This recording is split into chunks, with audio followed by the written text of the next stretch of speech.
sometimes when you brag, it kind of gets to you, you know? Like you gotta humble But it's yourself not sometimes. brag, it's just the truth, right? No, no, no. It's like it's kind of like bragging. Like I have my one of my friends that fucking messages me all the time with this PNL being like up 1,500 and shit. I'm like, dude, good for you. And he's like actually bragging. You know, he's genuinely bragging, and it's like you know I get that. You know, like, but then a week later he would tell me, like, oh man, I just took a fucking loss.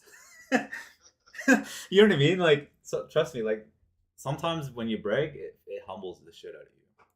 You get I'm humbled. just asking because I'm curious. I want to see if everything is going well with you. Yeah, no, I'm okay. I'm doing pretty good. Like I'm doing decent enough that I'm not crying at least, right?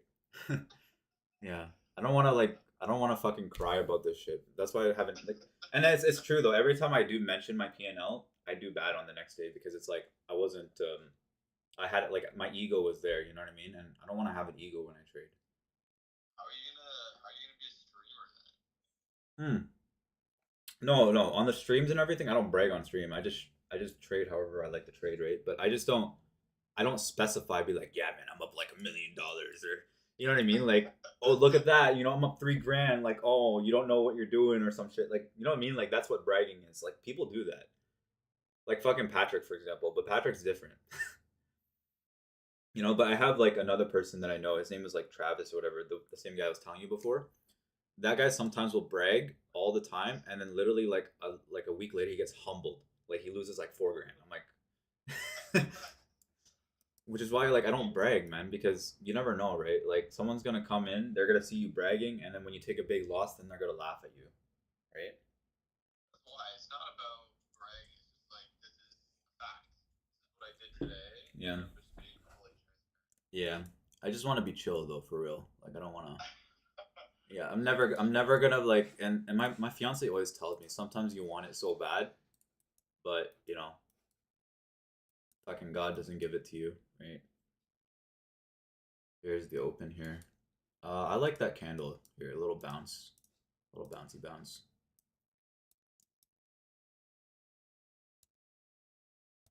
I'm gonna try this one. I'm gonna aim for 54s here.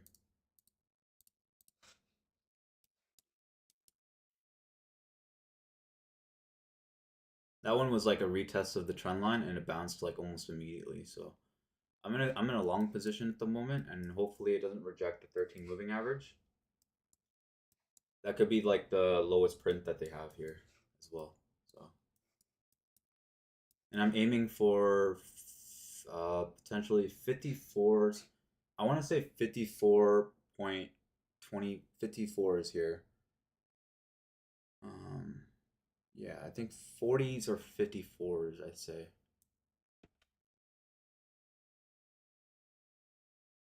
I'll give myself a space. 60. I can see 60s to be honest. Yeah, yeah.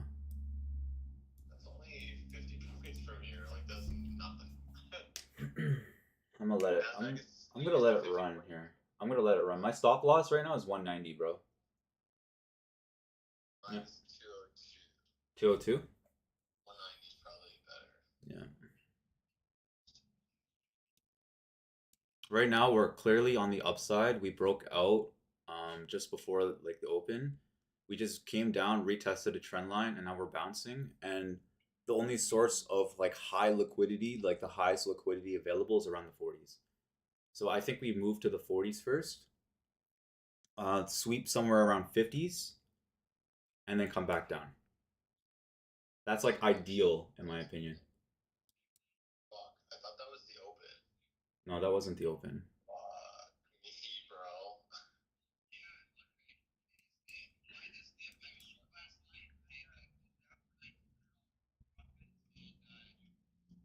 That's fucked. I'm still holding my long here. I got wigged out on the open. That was such a new move. What the F? I'm still holding.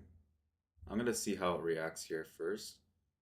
What are you in, like a combine No, or? I'm on my XFA right now. I'm just basically having expectations for it to break upside first. Liquidity is so much greater right now upside. I can see it. There's an order on 37.50s as well. I doubt that they fake this out. So I want to see them sweep the highs to the 50s at least and then come back down.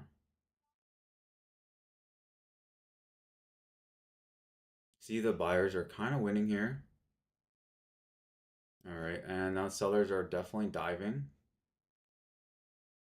I'm gonna definitely push my stop loss up if it breaks over here. Okay. I would like to see this right here up to 54.25s at least, or 40s. I'd say 40s first target. There we go. Yeah. There's an upside. I will give it some time here. I think they're gonna break it. I think they will. Yeah, give it some space. Yeah, I gave it a lot of space. I'm giving it $475 of drawdown, bro. I'm giving it that much. Yep. That should do the trick. Yeah. Big ol' OG. Yeah.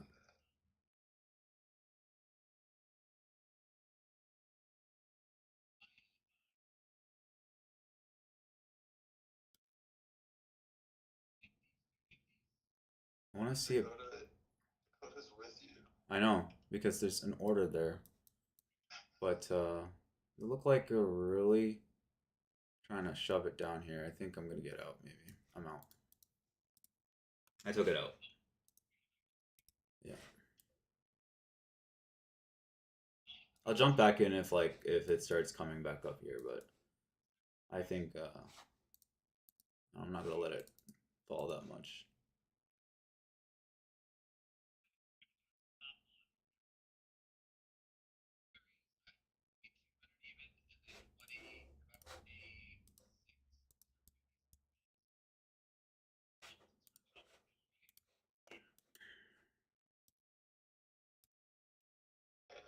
Yeah.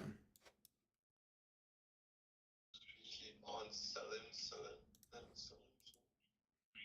All right. So this might be definitely a strong sell-off on the 5 minute, bro. But looks like a pennant that's failing. All right. And I am now in a long position here. Again.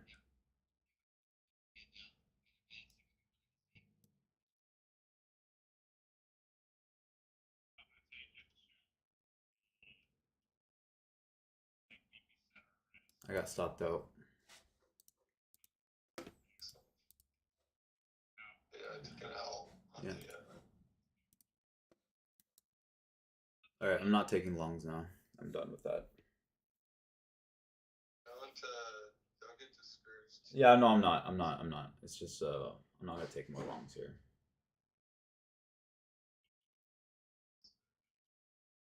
That looks like a follow through sell off for some reason.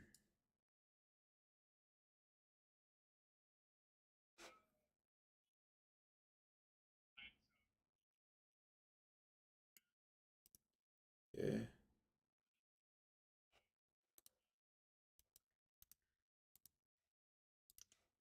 I took one more long here. Yeah. I gotta give it a chance, man. Yeah.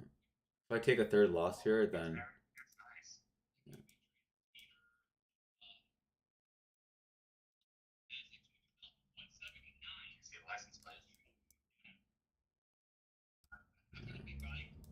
Canada? Yeah, I don't hate that gas actually.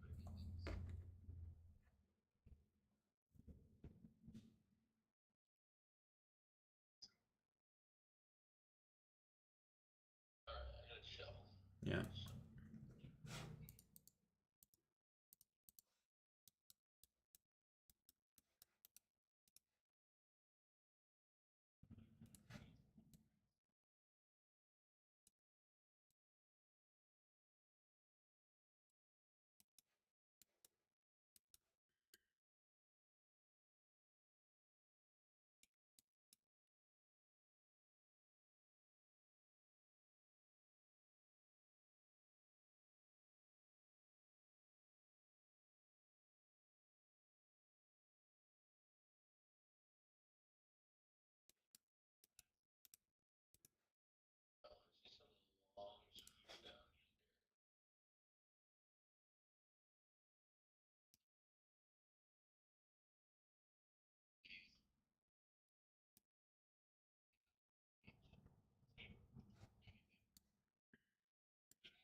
This might be the trap. Yep. I think this is. I think that was the trap. Or No. depends how we close. I like the chances on this fucking longs, bro. Yeah, yeah, Yeah. too.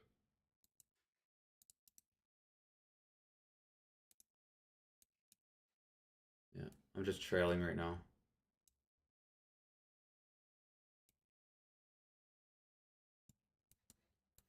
I'm holding to this one. This one might be a hold.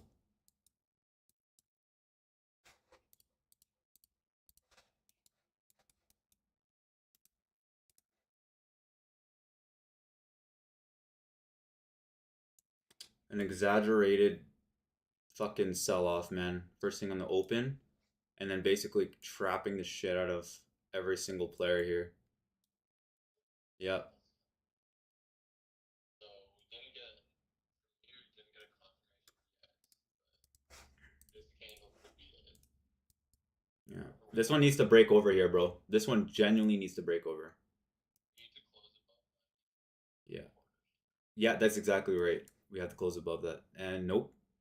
Um Denied, literally. Yeah. 9:30. Oh.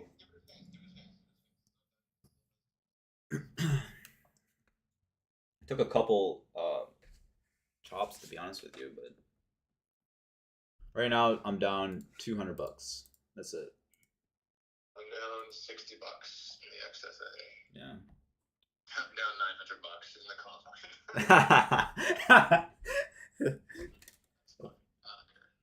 I laugh about that. That's funny. Yeah, it's whatever. Mm.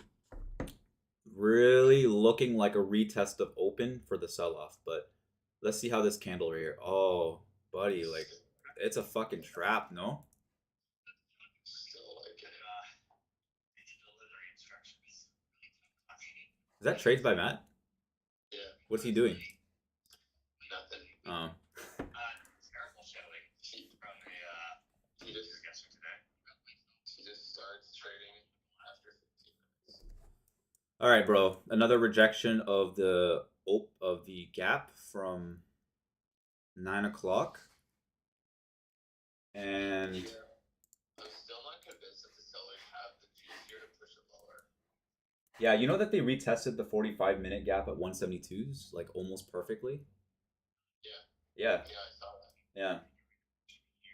So. But I want to see them close it within this gap at 9:45 here. This is really important. They haven't closed the gap to the downside though on that 45, which makes me wonder. That's the thing though, like there's a lot of shorts, and if they do get them, they will squeeze. Yeah, I am going to bargain on longs here, man. Yeah, I'm in longs on that. I bargained on that. I'm taking longs on that. I think we're gonna break here. I want to see a break straight up, shoot to 220s here. There's an order right at 220s. That would be perfect. I want to see them hold it. Hold. And shove it. Shove it right there. I want to see a break here. 220s. A lot of volume on the left candle here at 937s. If they break it above that, this thing's squeezing. Yep. I want to see it break above here. Yep. I want to see 20s here, bro. I'm not even joking. I'm dead ass. Yep. Yep. Yep. Yes. Fuck yeah. Yep. I want to see it. I want to see it run here right now. Squeeze it. And nope. A big hole of nothing. It's super choppy, honestly. Like, yeah.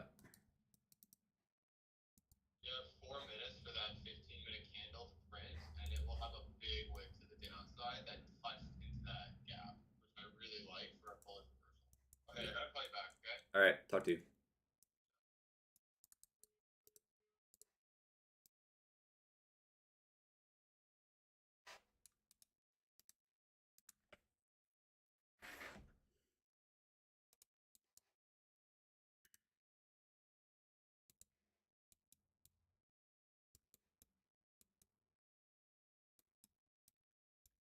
There's an order on 190s here. fucking big ass order here at 190s.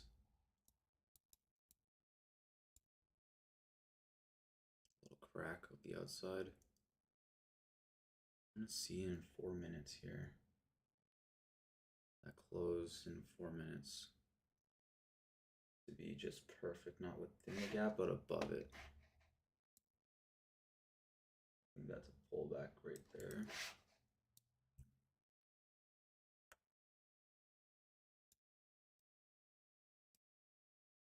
There's no news, right? There's definitely no news. Right. 10 a.m. news. CB leading index. That's a nice. I like that one. That's a nice retest right there. Yeah. I'm gonna go for longs here. I'm just gonna see if it can keep going here. I want to see 220s. I'd say 220s. 220s. Give me a 220s trade here, or even 120, just for me to break even on the day.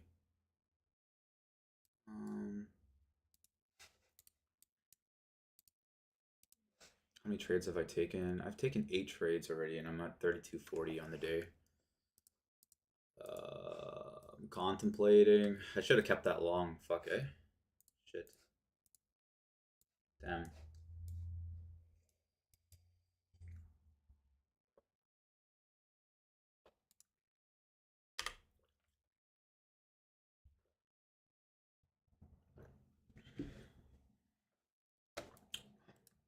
I like it.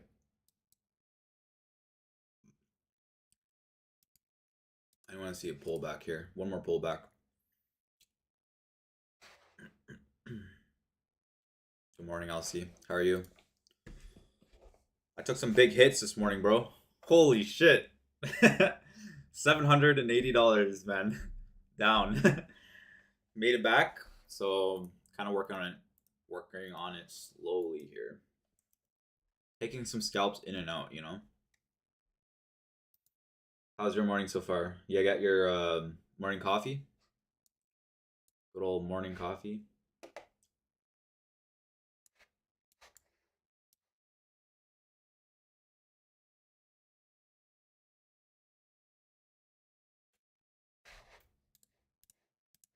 It seems like we have a really obvious order, like above. You know, we got lots of great orders above, like and segments around 20s, 30s, 40s, which to me does seem like a reasonable level.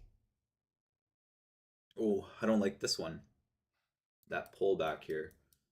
It could be a classic pullback. I won't lie to you. Could be looks like they just retested the open and completely failed it. Yeah, easy to bounce back. I'm okay right now. I'm down 47.40. So like I made back a lot of it, to be honest with you, on a few scalps. Right? I took some scalps here, some trades here. Not bad though, but definitely a little bit too close for comfort on a drawdown, for sure. But my losses were about $200 and stuff like that. So I like this long opportunity here for myself. So I'm gonna try it and see if it works out. Okay. And I instantly get stopped out. That's crazy, bro.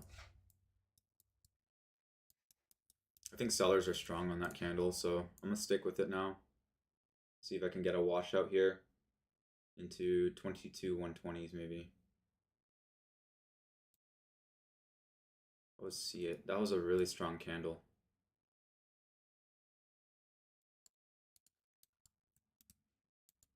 Right?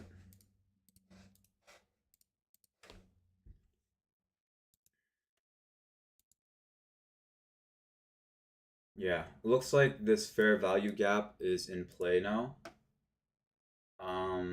We closed out on the 45-minute below one of the fair value gaps, and we're at sell side liquidity, so starting to really look like a bearish momentum day. That candle was a perfect pennant. We broke to the upside and retested lower.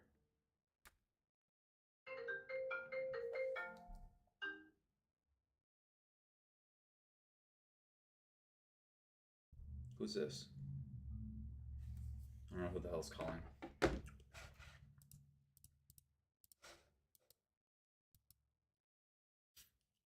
want to say like this is still a short. Honestly, that candle was really big. 36 points down in 1 second. If that's not speaking to me in volume, and there's like a really big buyer here, do you think we might sweep it again? We could, right?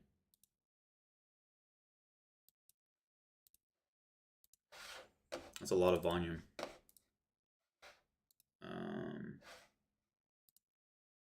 We got a 140 order now.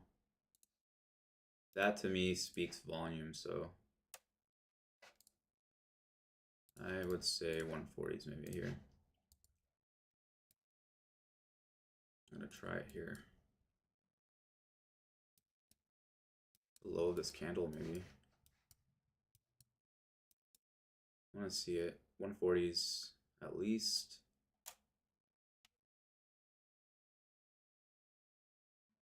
Sweep the lows here.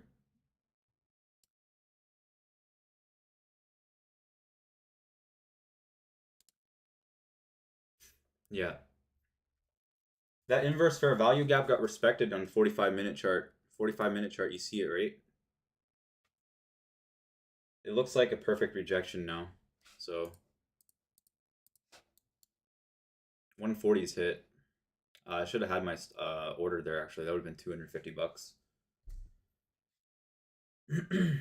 But there is a possible sell side liquidity now around 114s, 112s. 114s, 112s.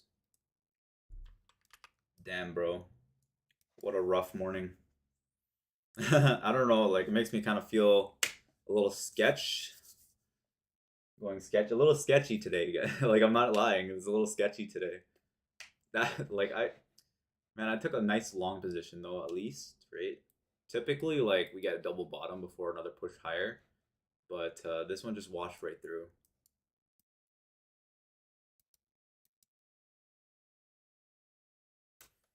And then there's another sell here. That was a nice. I want to see it back up here though, right? At least up here before I take a long. Oh yeah, do you like my new cut? By the way, I got a new haircut. You see this, bro? I cut all my hair off, all gone, all gone. Chopped it all. It was getting messy, getting really messy. Volume is very low still on the ATR here. It looks like we're breaking out of this pennant, bro. Right? Yeah, I lost 2 pounds. Yeah, that's true. That's true. Yeah. Look at that. That's a nice breakout, I think, right? Okay, so we got right now a target 66.75s here. 66.75s. Look at this falling trend, bro. It's falling, dude. It's impeccably falling. Like I don't know what to say about that. That's bearish, bro. Right? That's bearish, right? I'm not playing. Like I don't know, man. Third doji, nice retest of the wick, nice candle here, nice break of the low, break of the previous low. It looks like it wants to run another drop here. I think I might try it, bro. Like, I'm on the side. You're on the sidelines? Yeah. Look at that breakout right here. It looks like they want to print a lower low, right? We got an SSL right here too. So we got a sell side liquidity just right here. Right pivot, SSL. That's a pivot right there at 91.25s. Okay, like this is pretty solid in my opinion right now for a potential short. I'd rather take a short up here, but that's fulfilling some of my expectations here, right? Like, look, this is the fair value gap. Even on the 45-minute, we have one here as well, and we just respected that.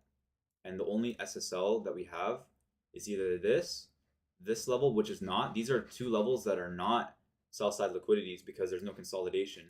This is the only one where we had that double bottom consolidation. So I think we're coming here. It might be late for me to jump in though, for real. But it's happening. It's just dropping.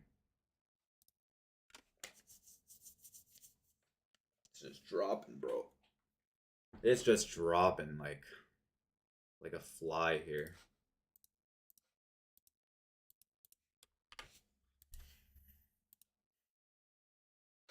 Yeah, it's dropping. This is going to be the realistic one here. We're coming into resistance too. But yeah, 94s, 94s, 94.25s here. Volume's very high. Look at that. Distribution's high. It's safe to follow this trend, technically.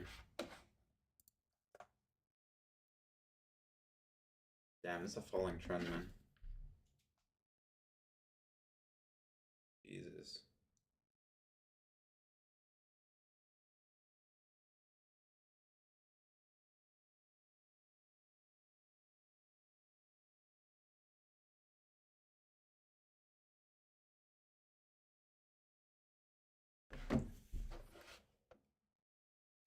This one, damn, I missed. I'll be real with you. I missed the entry.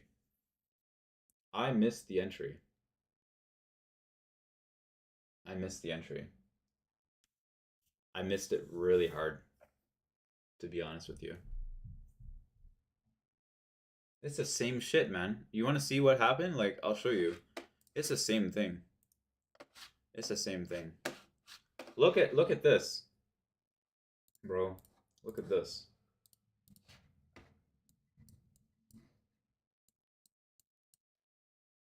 It happened twice.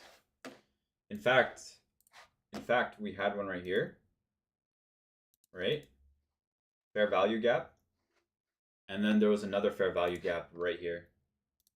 And look at how it played out. It played exactly how it should have played. And now we're going to sell side liquidity, which is 44s now. We're washing right through it.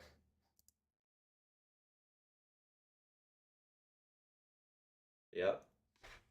I didn't even realize that until now. So I missed my entry, to be honest with you. That sucks, man. Look at this double top too. Right? Like, it's pretty obvious, but I missed it, I guess. Now, question is, now that we hit sell side liquidity here, do I buy a couple? Right? Just two.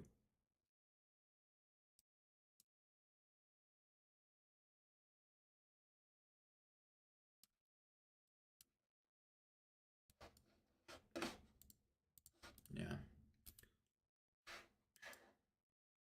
How many trades have I taken? I've taken approximately 12 trades. Not really my favorite, but it is what it is.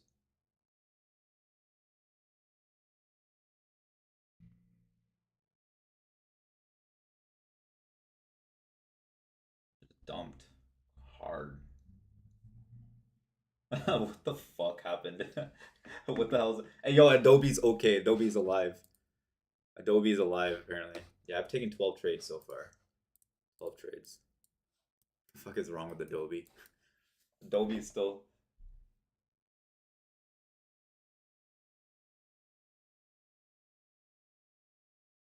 Holy shit.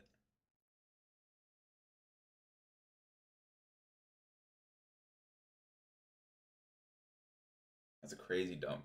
There was no news. There was no news. There was nothing, bro. There's no way there was any news on that. Alright. Like, look. Trump's tariff threats. Walmart drops. Like, it's Walmart. It's Walmart. Walmart slid, bro. Walmart. Let's take a look. Walmart dropped $7. Like, bro, it's Walmart. It's Walmart. Look at Walmart.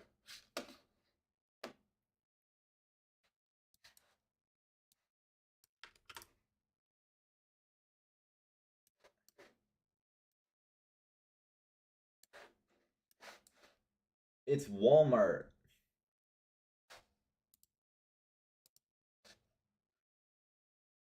What? It's Walmart, bro.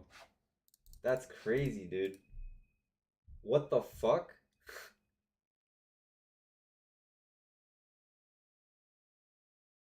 I don't know. Yeah, bro. That's funny, dude. It's Walmart. Let's take a look. Wait. Yeah, it's Walmart. Literally, it's just Walmart and Costco. Walmart and Costco took a big hit. Yeah. MSTR took a big hit too, but they're at bounce levels right now. MSTR is at a bounce level too. I want to take a long here. I want to take a long here for a scalp, maybe.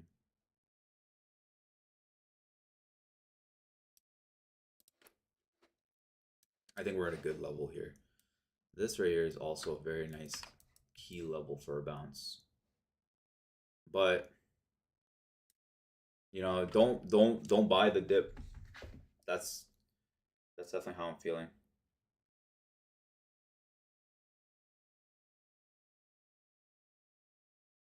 That's crazy, dude. That's a crazy move. Wow.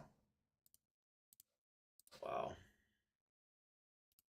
You know, my other thesis, I had a thesis today and I'll be honest, like I messed it up. I messed up my thesis. I told myself that if we broke out of side of a 100-point range, which happens on a daily, like quite often, we would get a big move, right? And here it is. Like I could have caught that 50 points very easily. Like I kind of screwed up there. I messed up.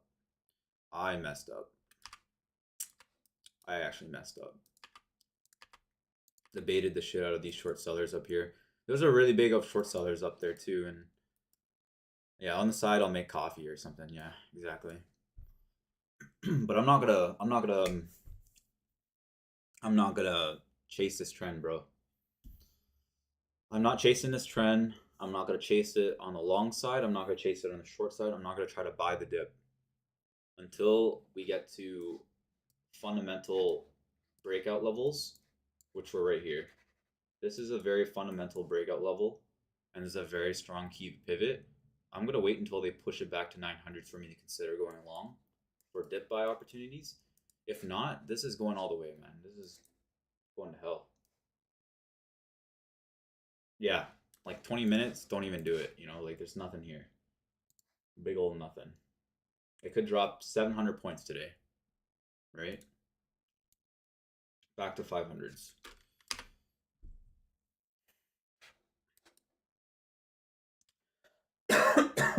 Oh my god, I'm dying. Oh my god. I don't know, I'm choking. Huh? I didn't chase today. Like I took like 12 trades. Back then I would have chased that, eh? I would have chased longs here. Back then I would have like taken this big ass L for sure today.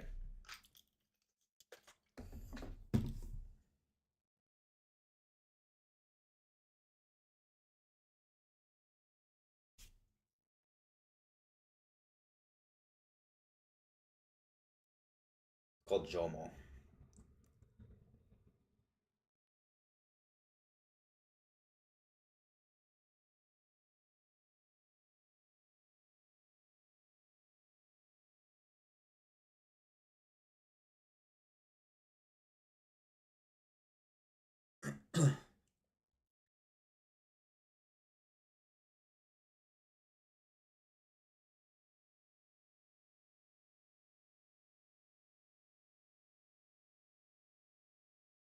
Look at this. This is crazy shit, bro.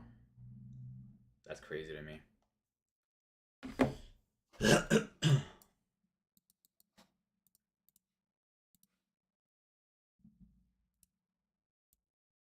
Some crazy shit.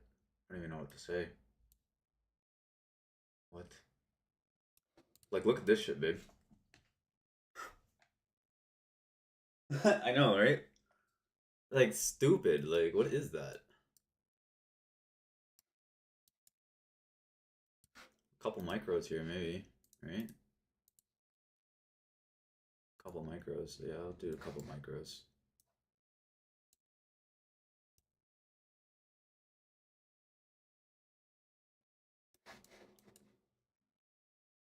I want to say a couple micros, yeah.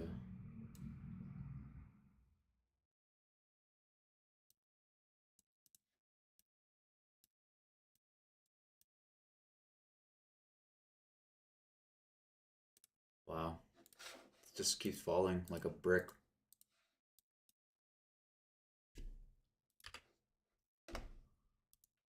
All right, when is it gonna stop? That's the real question. But I like that there was a green candle. Trying to get some buyers here. Yeah. Let's take a look at this pivot. I might jump in again, to be honest with you. This is a pretty strong level. Yeah, I'm gonna jump in the second set. Yeah. I want to see a squeeze here. Like, at least up to this point here. Right above that. 200s or something.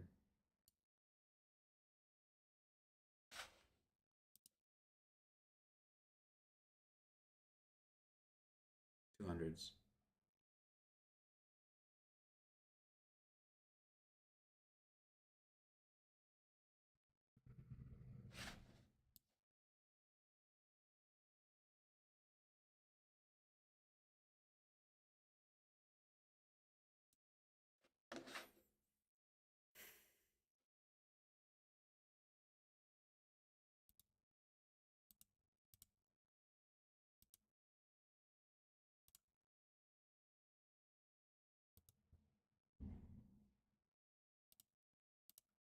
I finally went green on the day.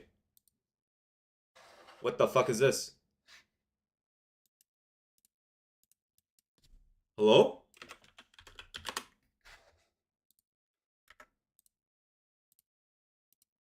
Why is this doing that to me, bro? What?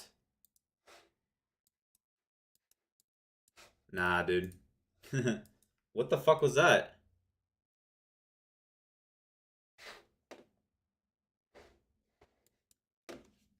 Nah, dude.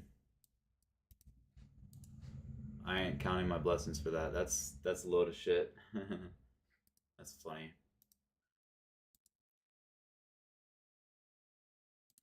Alright, let's do it. Let's push it all the way to 38s here.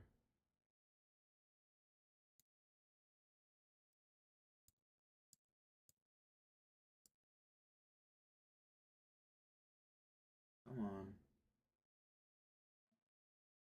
23s, or 30s maybe. Let's 30s.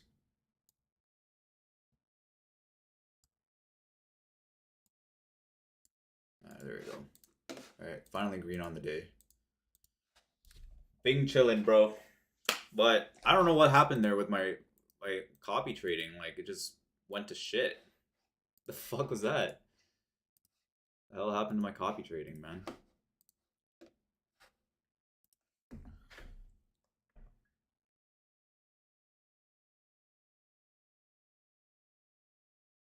Bro.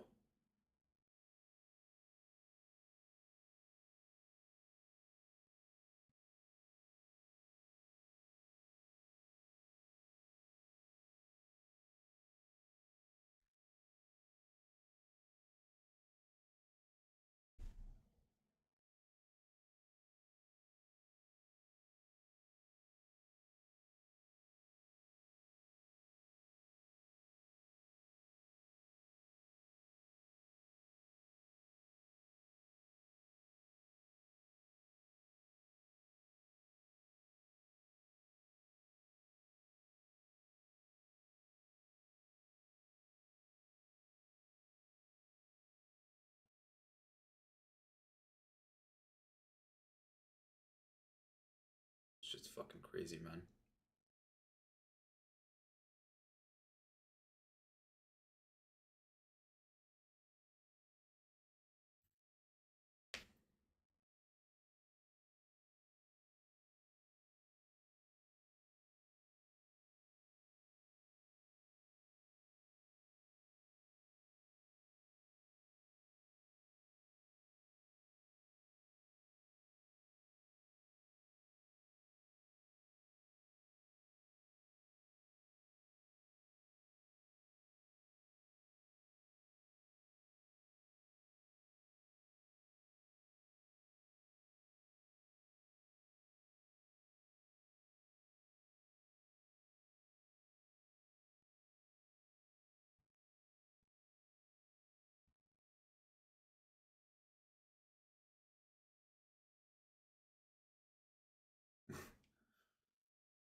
Okay. 200s at least, right? But no, like I don't want to get caught in a V-shaped move. That's the hard part. I really don't want to get caught in a V-shaped move. But I love that it bounced right off my key level. That's interesting to me. Hey babe, look at this fucking bounce, honey. Shit right there. Just like tap and literally closes above it and turns. Like I don't even know what to say. Like it just shocks me like how you could just use key levels and like it actually makes a difference.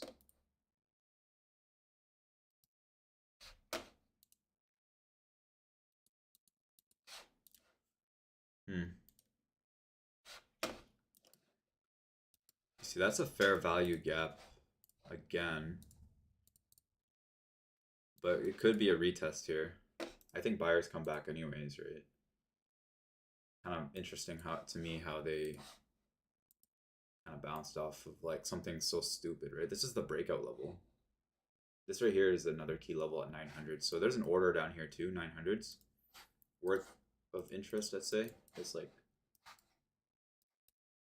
now it's time to resume trading. Yeah, yeah, yeah. I think there's something, bro. Like, but you know, like after that big sell off, I don't know how I feel about it, but I do definitely feel a little bit better taking longs now.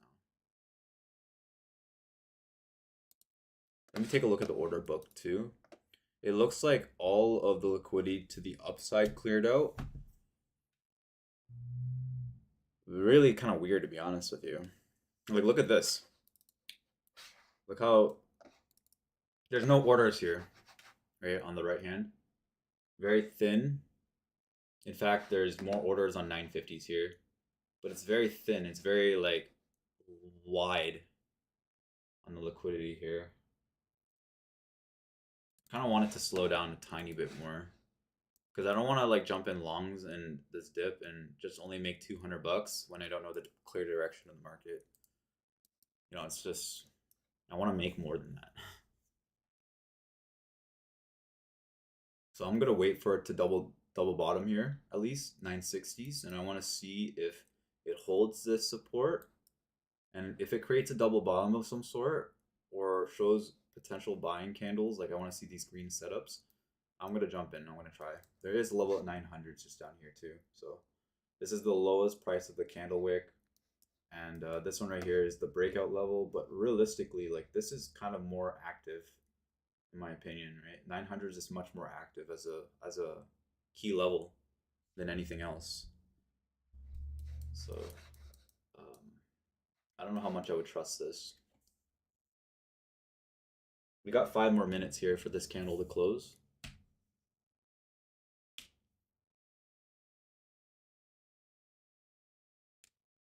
We are retesting and we're kind of breaking out of it. But I'm still thinking sellers are very strong. Like sellers are very, very strong, right? Look how strong these sellers were all the way down. In fact, like I think personally, like we should have probably have gotten a move back up to 75s here.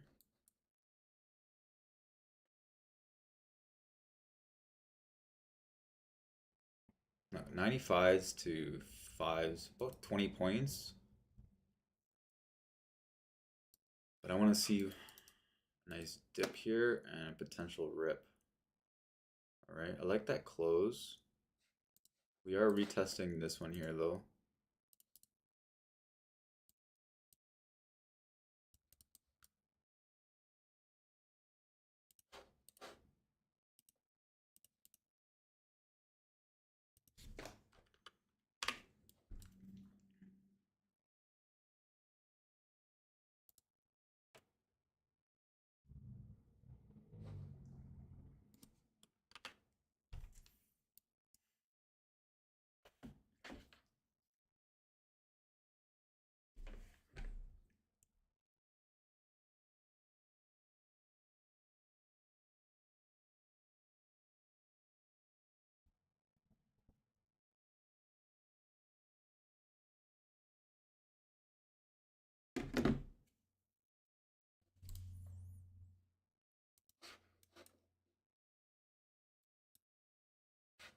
think buys are significant here.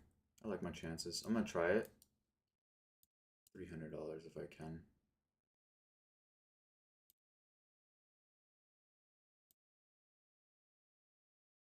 I'm gonna say my chances are pretty strong here.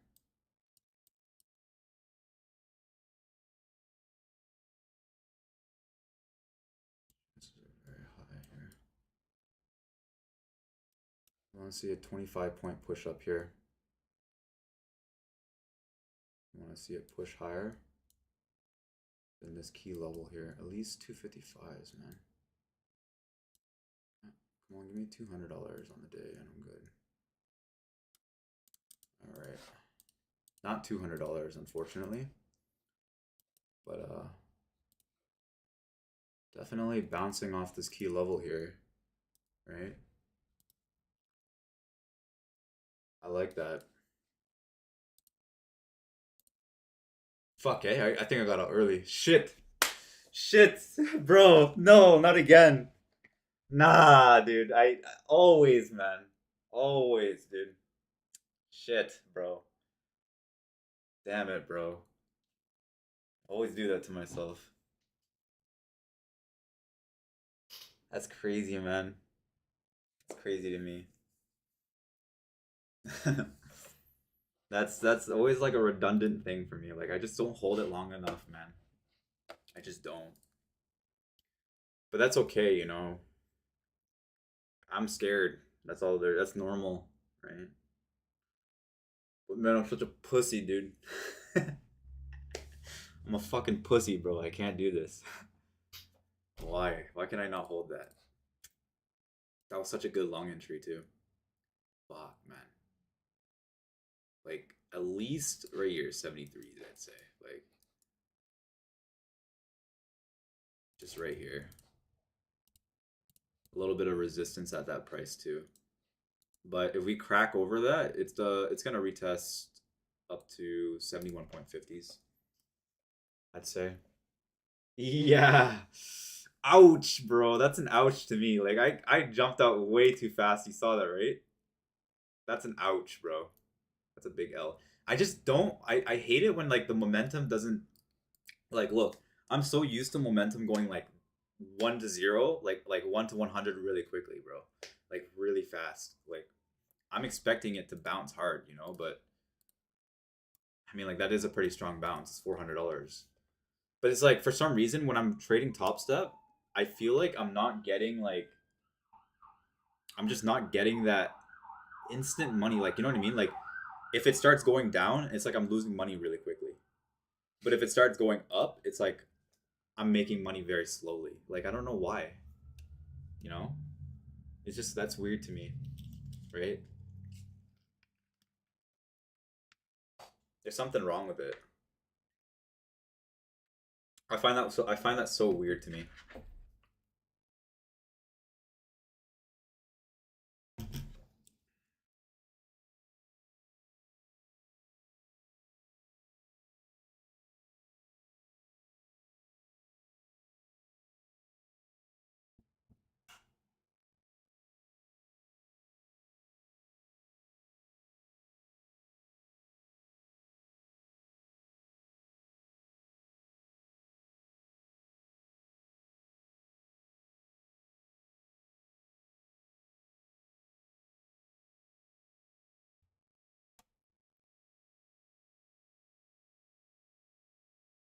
Yeah, exactly. I don't know what's up with that.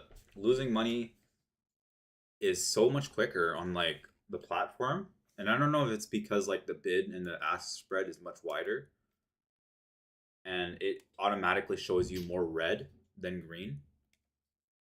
That kind of makes sense to be honest with you. If the bid is much wider, like it's gonna show that you're down more money really quickly because it's literally giving you bids, right?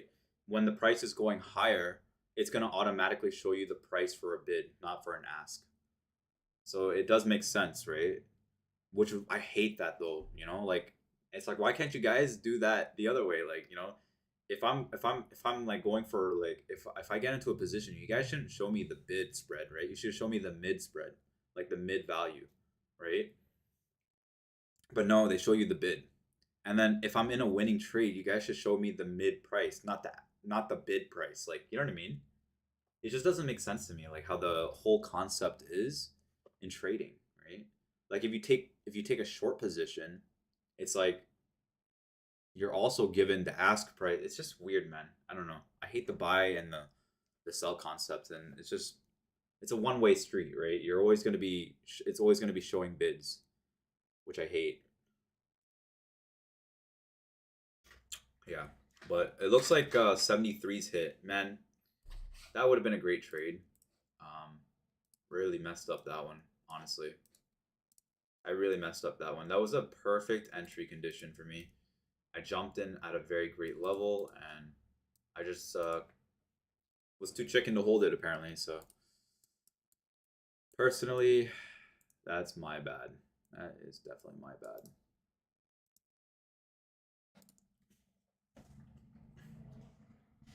That was a very good setup.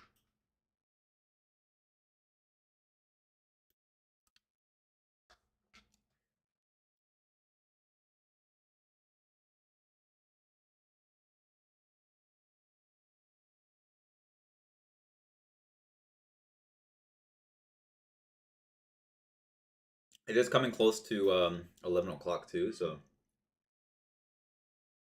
we are seeing a little bit of resistance now that it broke above it.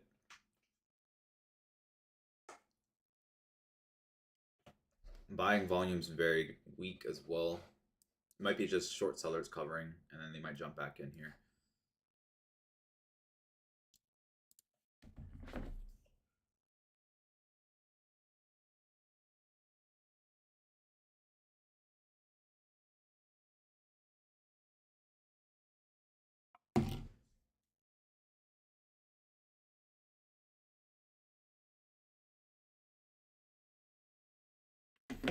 Okay, so we fulfilled some of the requirements on this trade, right? Now we got some key level resistances up in the range here.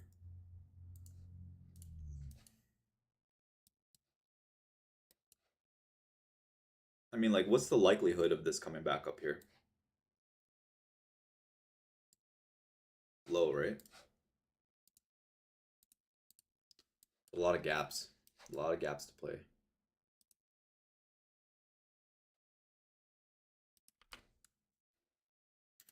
Now we have a very nice gap to the downside here too.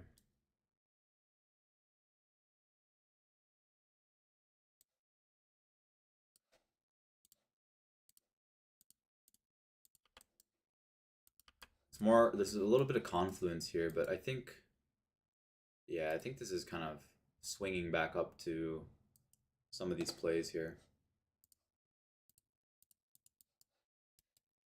Oh my God. Holy shit. I'm FOMO, bro. I got FOMO. I got some FOMO. Got some FOMO, babe. I bought the bottom and I'm missing it. Why? Why oh why? Why do you do this to me?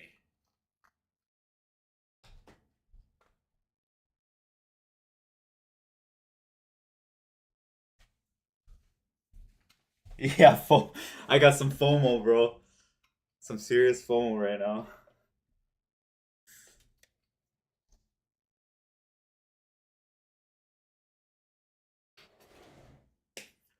Man, what the hell? I bought the bottom, dude. That's crazy. That's crazy to me. Look, all that garbage and then verbatim, like I literally, man, I'm a dunce, bro. Like even on this shit here, like my micros, bro. Like where am I buying? Yo, like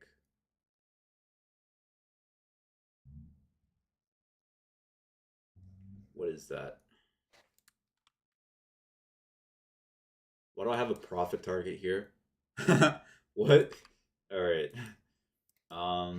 Yeah, dude, I'm a dunce, man. Like, look at this shit. Longs at 70s. 66 and around 87s is where my entries were. I had a couple longs here, and that was it, man. I didn't really do anything crazy, right? Traded very like minimal as much as I can because I was already on a drawdown today.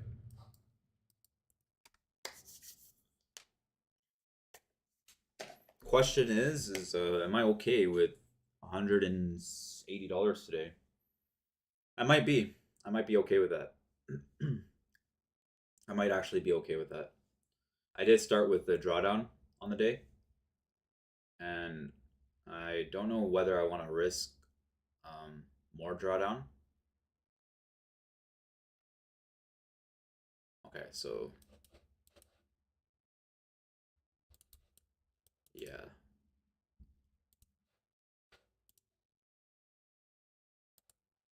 I could honestly take something here.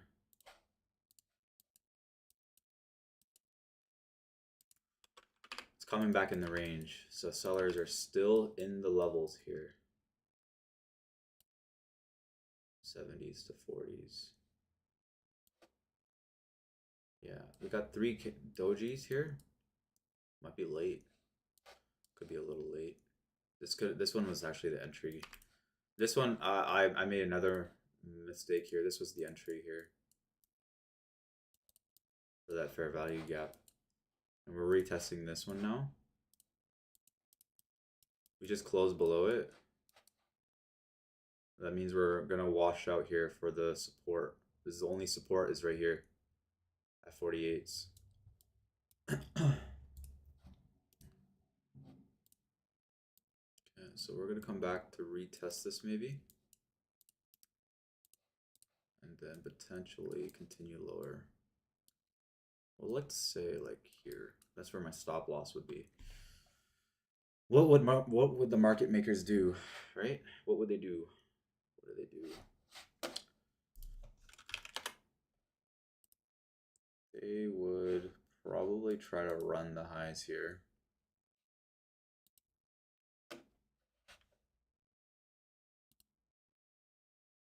Yeah, there's an order here at 100s as well.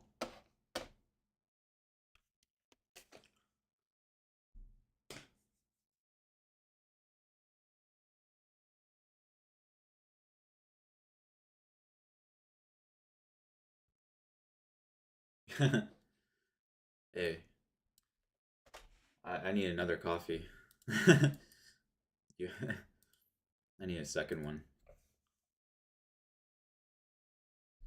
Okay, so it's 86s to 66s. I could take a long here. I should take a long here, right? I know what they're gonna do.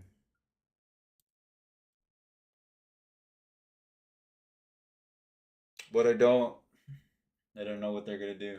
I don't know what they're gonna do today. I'm just gonna wait. All I can do is wait.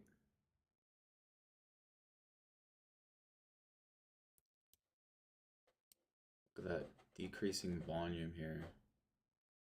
Right?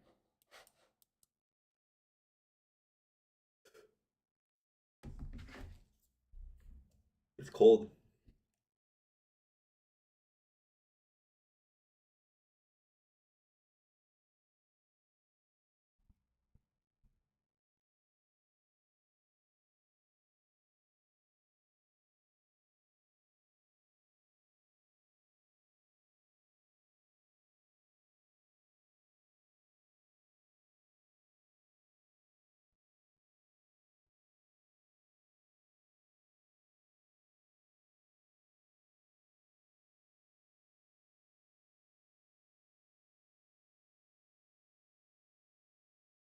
Or wild.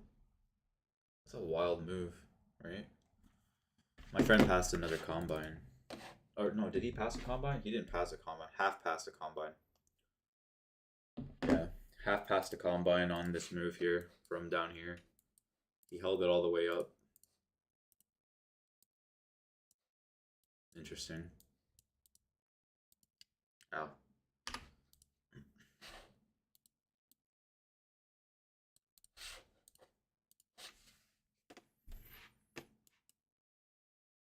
Okay, so I want to see it snap here and run to 100s maybe.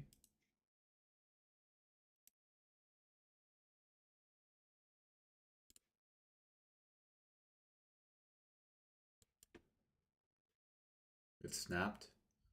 That's a long entry right here.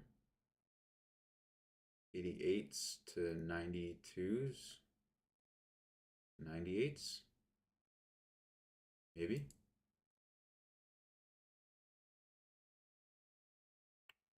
Nice close. Retest to the fair value gap. I think it'll run here. We got some liquidity at 100s. So 100s just right here, but see, this is why I'm not long on that though. Weird, huh? Double top again. I might. I'm just gonna wait, bro. No FOMO. Don't FOMO.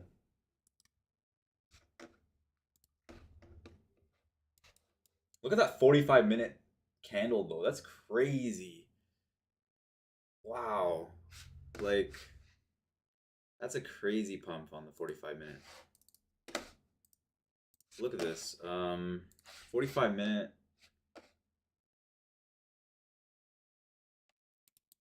Damn, bro. Wait.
Actually, that's twice in a row they actually rejected my thing. That's crazy. Twice in a row that I took a loss there on the strategy for the fair value gap. So I don't know, man. That's wild to me. That's actually crazy to me, babe.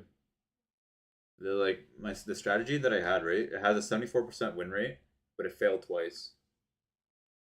It's crazy. It's like that's actually wild to me.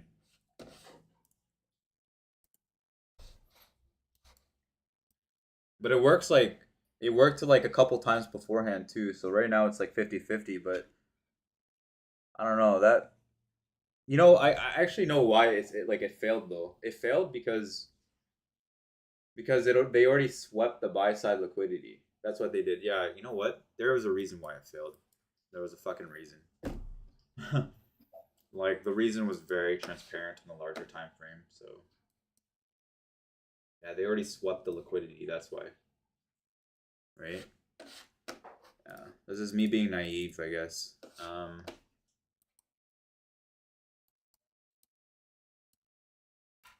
But yeah, there it is, 106. Now I'm kind of feeling like I want to take shorts here.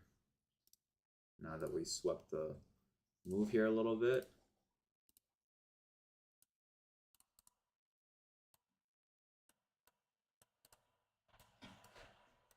Okay.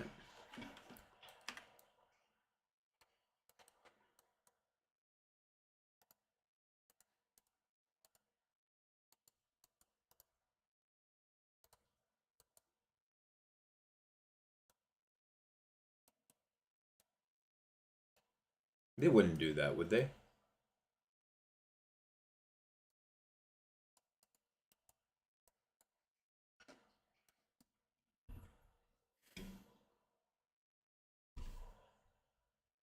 Yeah, they wouldn't do that, right?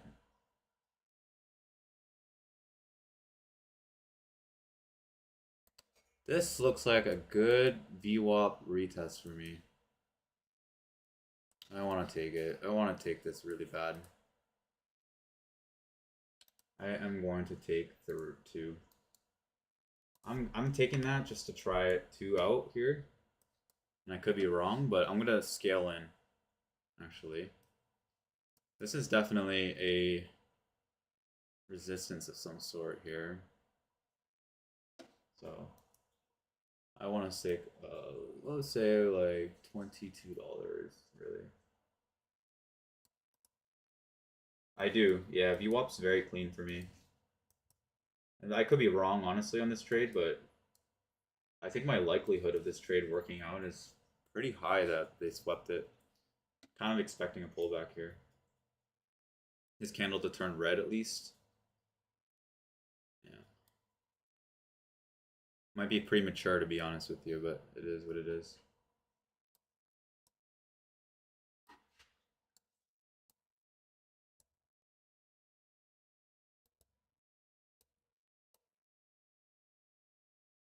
Yeah. We still got about like quite a lot of time here for them to drop it, and then after they drop it, then they're gonna push it back up, most likely. Sellers are gonna try to retest the low price here. Oh,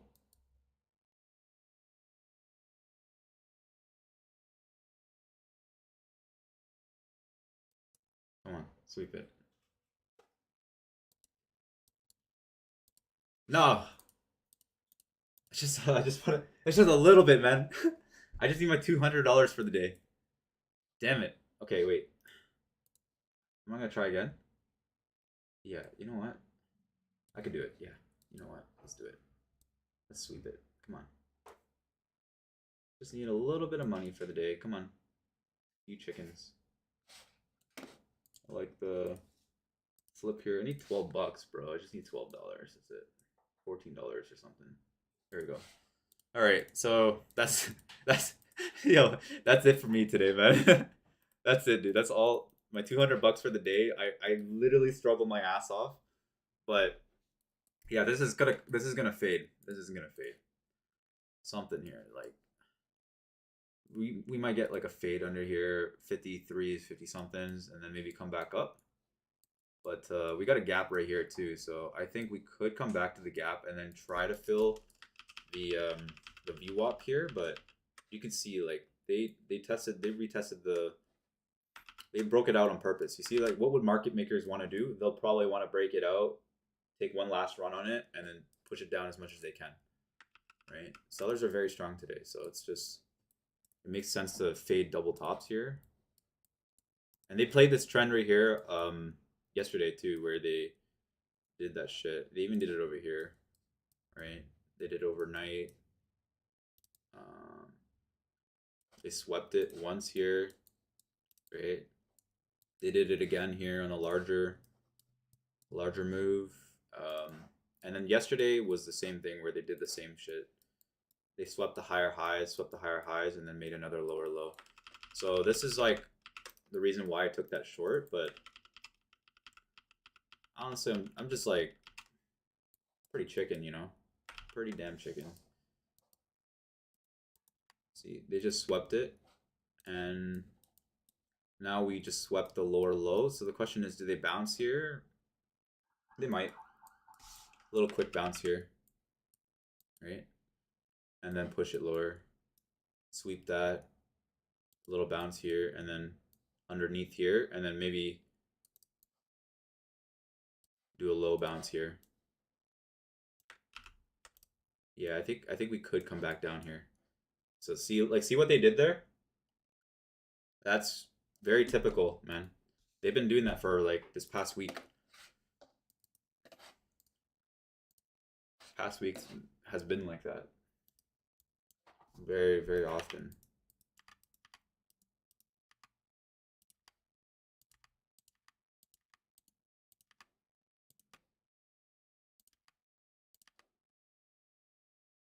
That's 20 points. VWAP, yeah, I do use VWAP, right? Like, I think of VWAP as like a magnet. You think of VWAP as like the volume weighted average price of the market and the profile of the volume. It's basically like by statistics, most of the times it's gonna reach the VWAP, and either one, if you're in a selling market, is gonna reject off the VWAP, right? Other times it won't even reach that level. If it doesn't reach that level and it never breaks above the 105 here, then we're gonna still continue in a downtrend until it breaks back above the 105 moving average, which is where it starts retesting the VWAP, right? But yeah, VWAP is very important. I think, right? It's literally the mid part of the market. Like if we're below it, it's clearly downtrending. If we're above it, it's clearly uptrending. And it just means that the weighted average price for the buyers is much higher. So if you are going to take long above the VWAP, it's a very high probability that your trade works out in your favor. But if it's below it, the probability of your longs working out is very low. But it doesn't mean that it's not impossible, right? You have to watch how the consolidation works off of it. So look at that pullback into the range here, and then this is a potential short right there.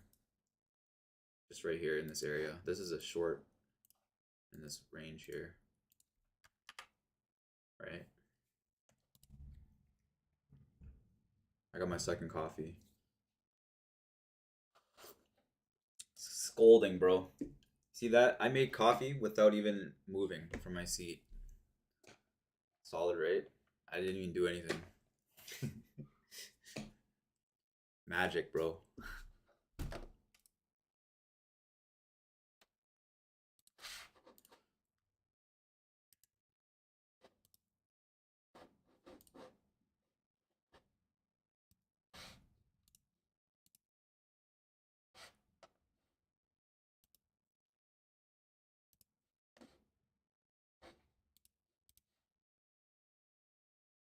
Hey, Kutan, how are you? Yeah, appreciate it. Thanks, man. You like it? You like that? Yeah, bro. I'm bald.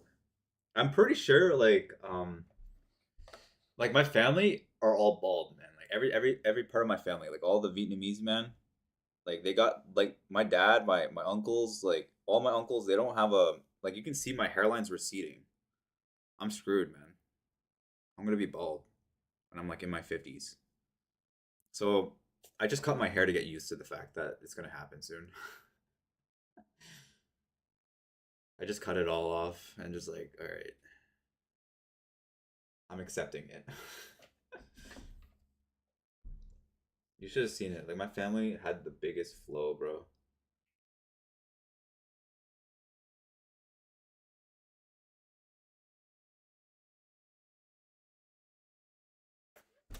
If you're rich, it doesn't matter. Yeah, that's true. Rich. My family used to tell me back then that like the mole right here, I have a mole right here, like a black one. And basically like they told me that, you know, they're like, this guy's gonna be an entrepreneur. He's gonna be a businessman. He's gonna be like super rich in the future. And I was like, I ended up being in my family like I just have like one sibling, just like my sister. And you know, like my sister used to have like poor grades and everything, but she ended up doing really well, and now she's like she's got her own thing going on and she's doing really well. So I'm happy for her. And you know, it's just like I just like had all these expectations for my family for me to like perform really well, and it was crazy, bro. And that's just like just how it is. And I just didn't really meet their expectations, but now I'm kind of like doing my own thing, right? Trying to grow. A hair implant? Uh, I don't know if I would feel comfortable having like someone else's DNA on my forehead, right? That's how a transplant works, right? Yeah, I don't know. I don't really know how I would feel if I had like my head cut out and then like someone put their own hair on my head. Like it just doesn't feel right to me. I know Elon Musk did that. He got like a toupee, like a hair transplant, and I didn't even know that Elon Musk was already rich in like 1997s. Like in the 1990s, that guy was already like a millionaire. And then like he wasn't even a big thing back then. He was just like a regular old guy, you know, being a millionaire. And then all of a sudden, he's now like a billionaire. Oh, I didn't know that. I didn't know that. I don't know how hair transplants work. That'd be interesting.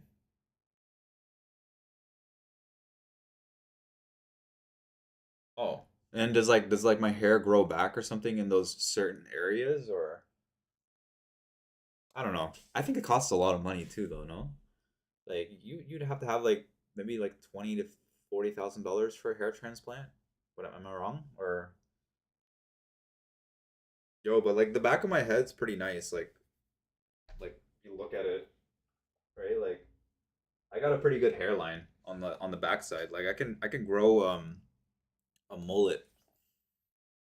Not that I want to, but I can I can get a mullet. 4K. Oh, that's not bad. It's actually not bad. How many trades did I take already, man? Too many trades. 20 trades, bro.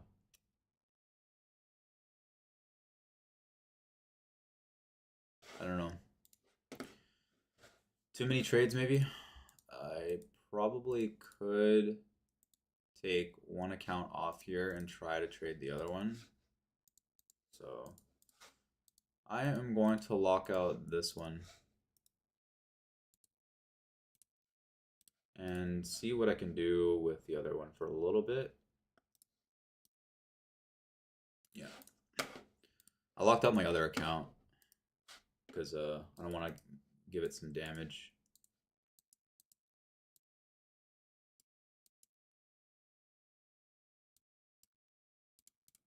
All right, so that's good for me. $400 on that account. Like the shorts look good here, obviously. That looks good, right? Like I'm not tripping. That's a good short. Yeah. I got two Kutan. I am sticking with two for now. I'm sticking for two for now. I think this right here short is a really high quality setup here, guys. Really high quality setup. Um, as long as you look for an entry in the 80s here, the risk reward is good, but only in the 80s and the 90s here would be short entry. I would not chase shorts down here, right? Yeah, I passed the challenge. Yeah, yeah. I passed really quickly, Kutan. Like I think I have like my success rate on Top Step now. Like I haven't I've blown up one account in the past like maybe like one or two accounts in the past like 2 months, and that was it. And then the rest of them are all passes. Like I've had probably like 7 passes or something like that, 6 or 7, and I blew up the other ones already because like I was just trading stupid, man. Like I was just dumb, right? But I realized that if I could replicate the passing rate on my top step combines, I should be able to replicate it on my actual XFAs, right? It doesn't make sense to me that I can make $3,000 and I trade reasonably for 4 to 5 days with the combine with only like one mini or 15 micros, and I can manage to make $3,000 and I can't replicate that on my XFA. It doesn't make sense, right? That's something to keep in mind, right? If your combine pass rate is high, you should be more confident in your abilities on being able to actually get more than $3,000 on an XFA as well, because you know that it's not easy to actually pass those combines, right?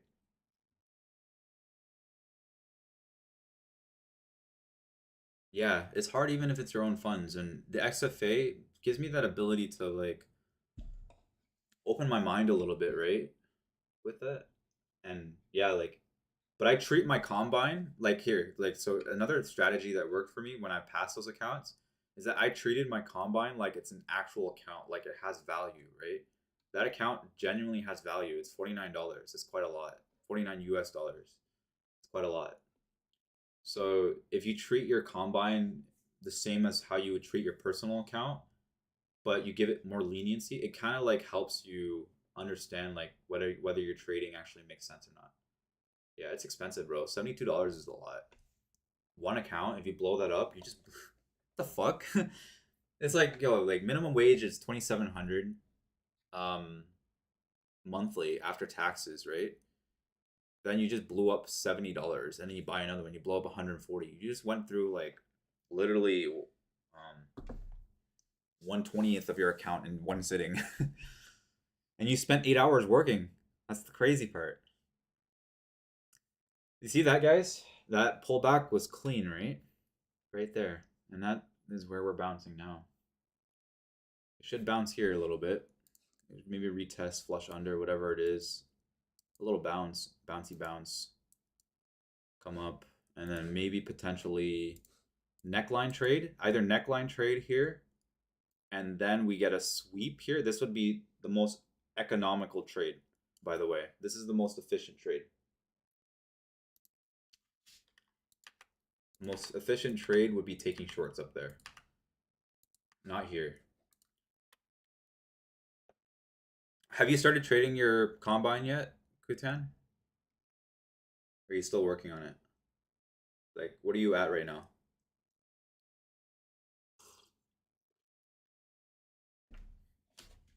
Like, have you made money on it already? You're up 500? That's good, man. My tip is, bro, in the last 2 weeks, hey, okay, work on it a little bit more.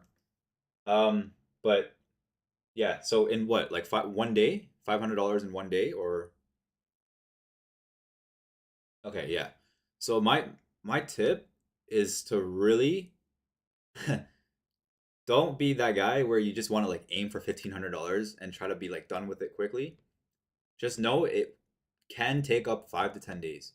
And if you do $400 to $500 a day and you trade with whatever methodology that you have that works for you, or you work with a very simple strategy, for example, buying the support and all of that, and you aim to make $400 to $700, whatever it is, if even if you're at zero or $300 or you're down $500, it's always good to just to lock it out 500, 700. It doesn't matter. It will accumulate, right? Because once you get past your $2,000 drawdown on the combine, it stops trailing on the combine as well.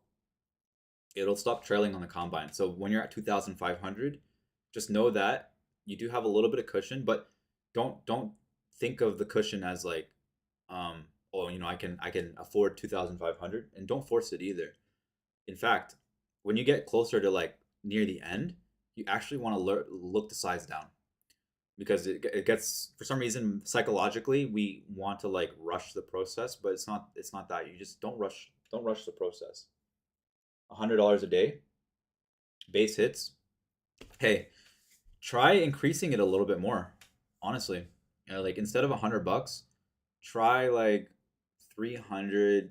If you can find their setup and you feel like it's a good possibility, try 300, 400, 300, $400, honestly, and that shit will add up fast. That shit will it will really add up fast. Like look at me right now. I'm growing my account, and I'm looking for, even look. Think of it like this. On my combine, I was like aiming for $500 to $700 a day, and I made like $1,000 a day, and I'd be like, okay. But then on my combine, I also took $1,000 hit, and I basically just locked it out. Right? I just locked it out for a loss because I thought that $1,000 was too much. Right? Now with this account, it's a little bit less money, but it's like, look, I'm locking out for 370, $100, by the way. 200. I went from red to green on this day, right? From 500 to green, and then I decided to lock it out for $9, right?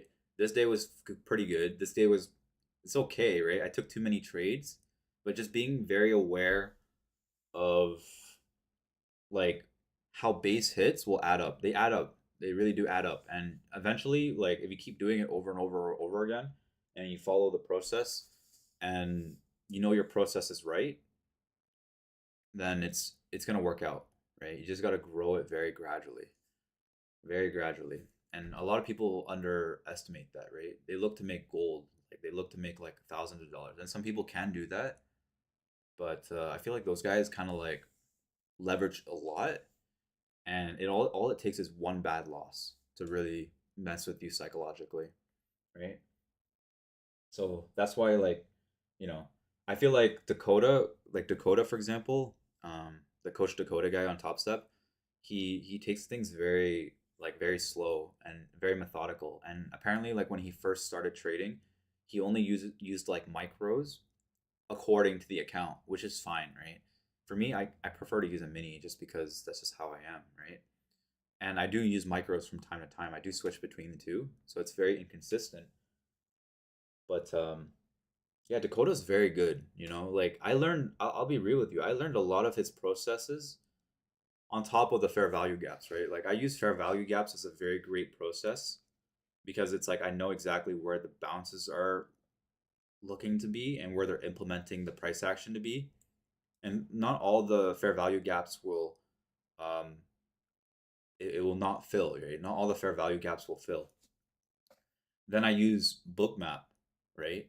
So I'm adding to my edge, right? I'm adding a tool that tells me whether this key level actually makes sense, right? So if this gap, for example, that I drew out, it should make sense on the bookmap as well. You know, it without the liquidity, it doesn't make sense, right? So that's another key factor. And then the last one was really looking at the bigger picture. That's what I learned from Dakota. Bigger picture really does implement a the right idea to the trades. For example, we know this was a pivot and we know that this right here was a support, right? Then we also know that like on previous days and stuff, there was a prior support here and a prior support right here. So we know that statistically there is a level of support at this price. So that's what I learned from Dakota, and his way of thinking of things really like made me realize that the larger time frames, in a way, they do matter. Like looking back to your left and finding those proper levels of support and pivots makes a difference. But yeah, uh, if you're scared, also like how big is your size usually? Like, are you using like 5 minis or something?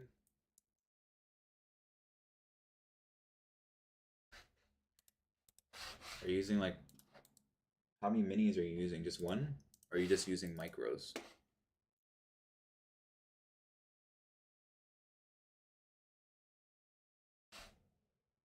One ES or one NQ? ES is very good. Um, ES is very good. You know, like I know exactly what ES's methodical approaches. ES has very often double bottoms, very often, right? They have double bottoms quite often, and Nasdaq is more like an accelerator, right? So if ES starts pumping here, at this point, Nasdaq will be typically like Nasdaq. If you look at the price action, right, we'll get a double bottom here, and then ES will bounce. Nasdaq will follow with that, right? Nasdaq will follow, and this will also be a good indicator if you're using sympathy, right? But Nasdaq loves to have exaggerated moves too, so sometimes it'll sweep the highs like this, and then ES will just be like right here, you know. So that's another thing to consider. Um, I feel like one mini with ES is good size, right? It doesn't really move that much, which is why you're probably scared.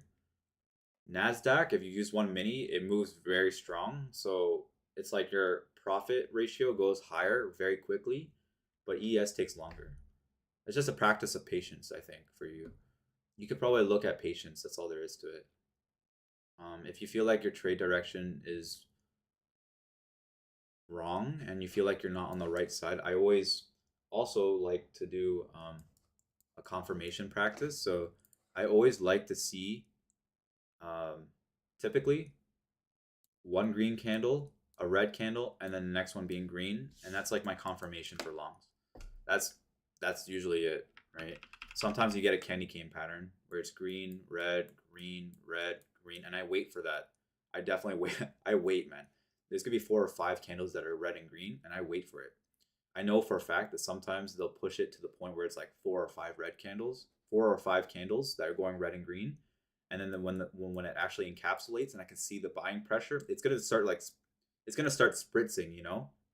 You'll see it like this. A lot of the times in the price action, like this right here, you see that?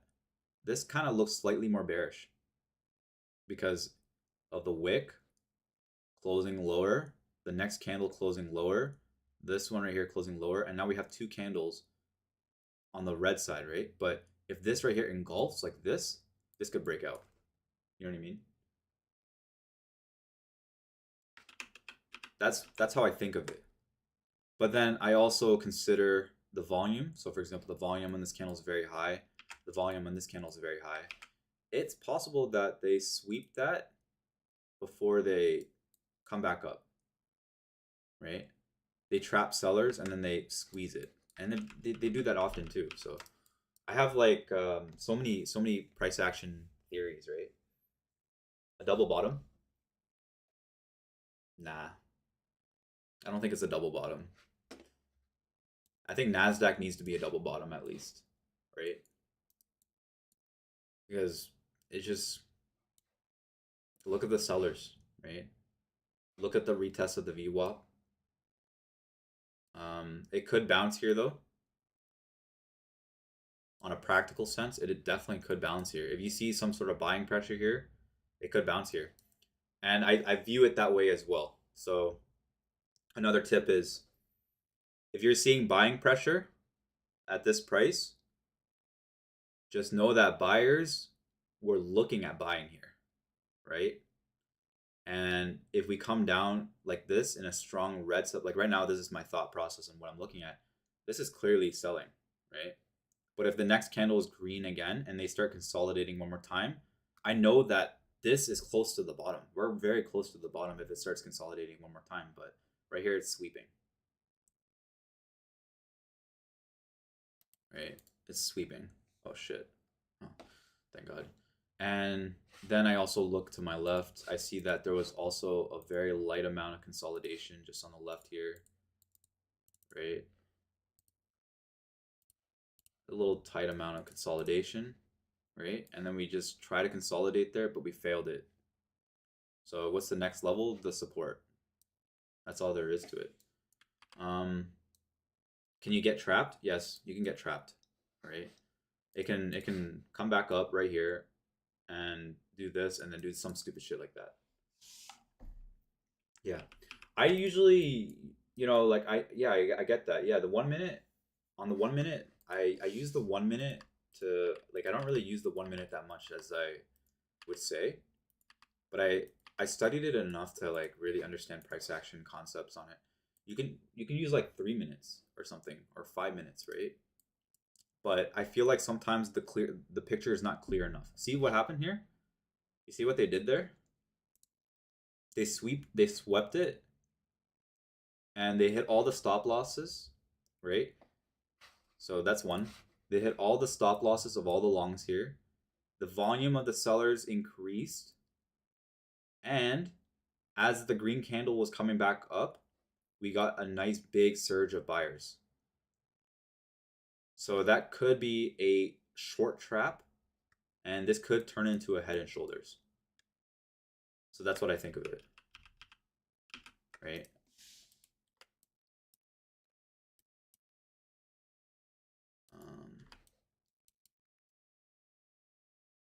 But yeah, NQ is definitely a roller coaster.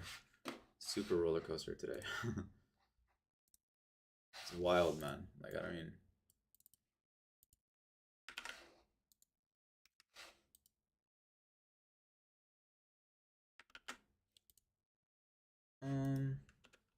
yeah, you can see that double bottom now. Look at that. 5 minute, a little bit of an engulfing, right? Yeah, both of my accounts are 50K. The reason why I started using my 50K account instead of buying a 150K account is because I realized that with the 150K account, if I replicate my trading in a very precise manner and I get past the threshold and I get past it because my trading was good, then I deserve, like, I deserve to, you know, get paid out and stuff like that. But if you use the 150K account and then you have too much cushion, sometimes that cushion will get to you. You'll get screwed up. That's why I don't use it. The target's really high. It's 9,000. Right? It's a lot. It's a lot of money, right? I am allowed to take up to 5 lots. But they have a scaling plan. So if you're under 1,200, you're only allowed to use 2 lots. If you're over 1,200, you're allowed to use 3 lots. When you're over your 2,000 drawdown, you're allowed to use 5 lots. But I don't do that. I think one is enough for me. I think that it's very important to understand that when you have a $2,000 drawdown, the realistic expectation for your amount of size is actually only 2 micros, $1,000 a micro. And that's because most brokerages, even before prop firms were invented, right? And the amount of leverage that they give you, it's it's absurd to me though that they give you so much leverage, right? Like one mini is literally a $25,000 account, right? It's 25,000, but you're only given like 2K. That's stupid, no?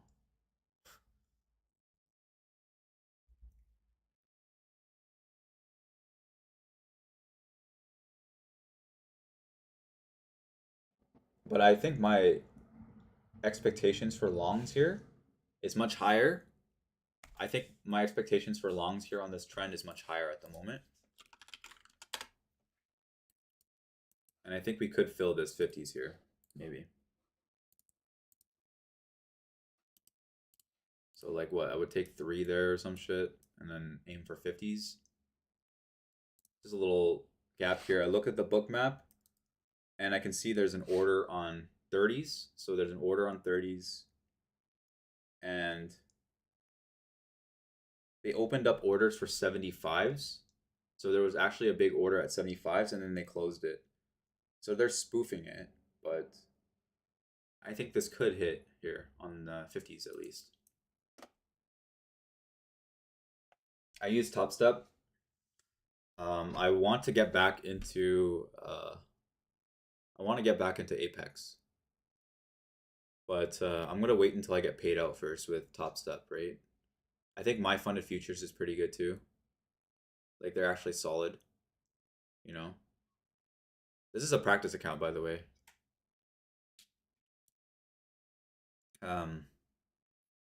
Yeah, so my funded futures is pretty good too. They actually pay you out very often. They have a very good daily loss limit. I got paid out with them twice actually, and I had a good experience with them. I had a really good experience with my funded futures. Their cost overall is technically cheaper. Um, so that's like completely up to the trader, right? Right now, I have like a balance of 1,357. I want my balance to be at least like 5 grand. So I'm gonna look to actually grow my account consistently. I'm aiming high, guys. Like I'm aiming really high. Like I'm going for 5 grand, 6 grand, or even 10 grand if I can. Then I'll take a payout. That's my goal. I'll take a 50% payout. They also allow you, if you trade for 30 days plus of $200 or more, you'll be able to take 100% of the payout, 100% of it.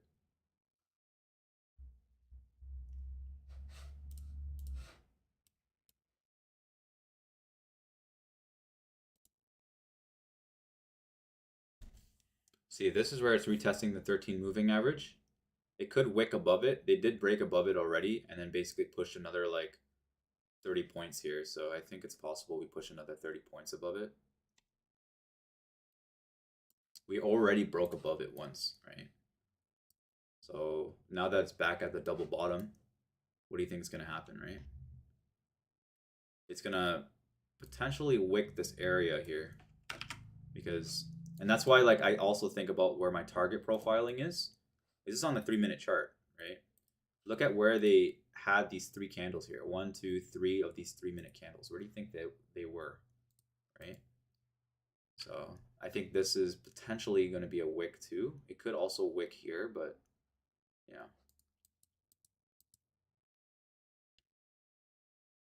I'm gonna sell 1 for now. Maybe sell 2 actually, and then I have one last one here. for that price target, and then I put my stop loss like maybe break even. But you should try doing that, Kutan. If you're up like in a trade, you take a long, for example, and you're up like 150 bucks, try it out. Just put your stop loss literally break even. I don't think on ES it like I don't think it pulls back very hard for you to lose, right? Like you can either follow the strategy to trail on your 3-minute candles, or you can trail it on your 5-minute candles. Right? You just put it at the low of the previous candles and shit. Yeah. Honestly, like I think that's the best way to really push your account to pass, right? And this is typically what I would do on my this right here would be typical when I trade on my actual account too. Like on my combines and stuff, this is what I do. I look for the opportunity of a high probability play. I wait for the engulfing candle, right? Yeah, they do. They have a no, they don't have a trailing stop loss. No. They don't have a trailing stop loss, but I think it's very likely that we tap here. Just a tap, right? Just a tap. Come on. Okay, so I'm trailing. See what I'm doing now? Then I just trail it up when I see that momentum push through. And I want to make sure that I capitalize on most of it so that I don't get stopped out anywhere here. And then I kind of wiggle it a little bit, but that's what I do, man. That's what I do in my combines. There you go. And that's literally how you capsize trades.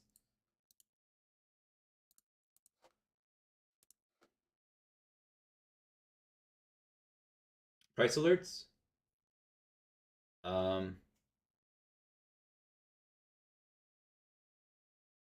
Trading view. Oh, yeah. I think there is a price alert right here.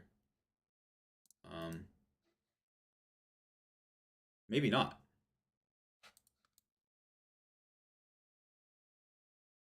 There has to be, right? Let's see. I don't think they have price alerts. No, they don't have it. They might not have it. Yeah. I don't think they have it.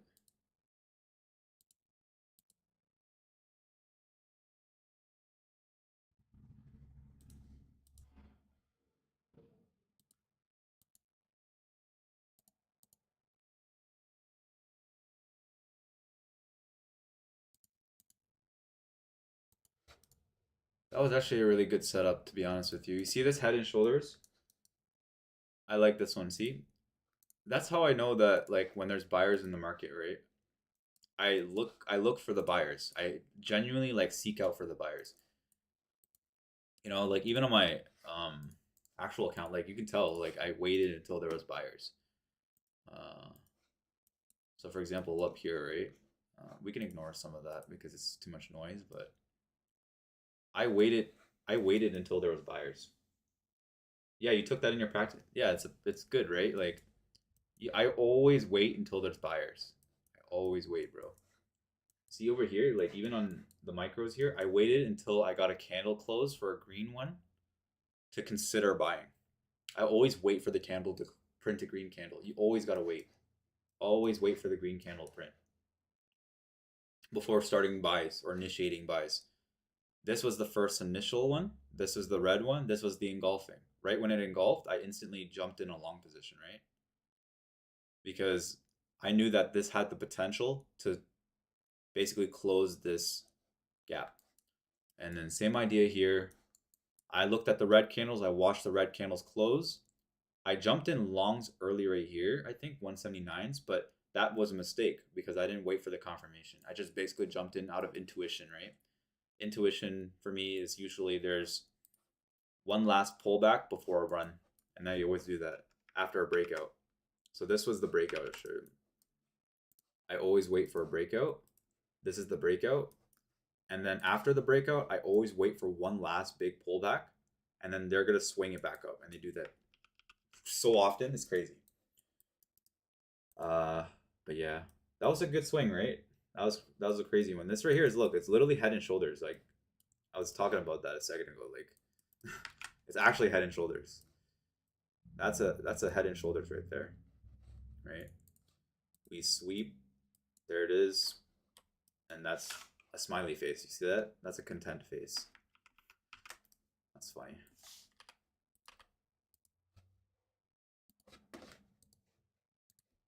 But I need more work on my mental game.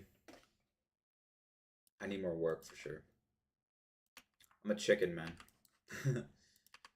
And it's okay to be a chicken, bro. We're humans. Sometimes, some days you'll have the right mindset. Um, and that's the hardest part. It's just being conscious of that.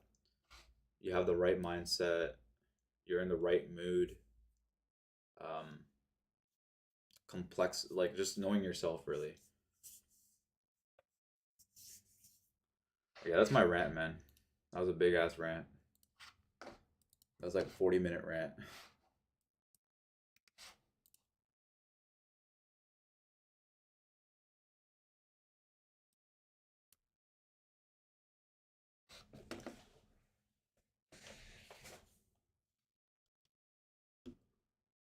I don't think I was that conscious about how I was feeling, right?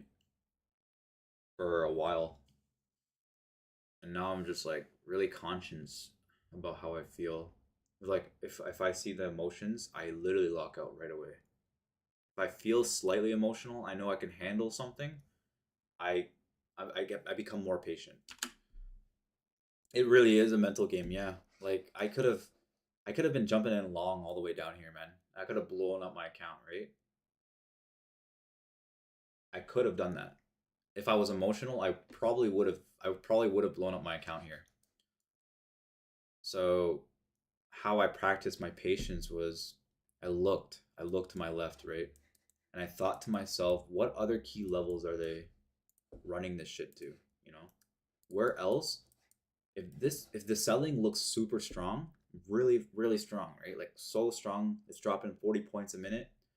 You ask yourself, what is the most optimal area for longs, right? Optimal. And I thought, okay, so my most optimal areas are this area is optimal, but we broke right through it, right? I did take a long here actually. I took a long here and it didn't work out. I put a stop loss below, it hit my stop. Then I waited and waited and waited until the next optimal area for longs, right? And this is it.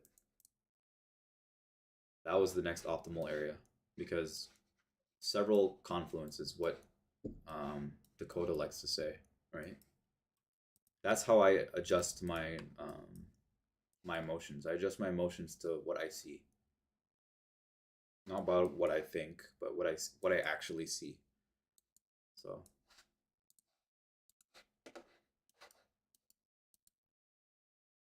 I do use Tradevate.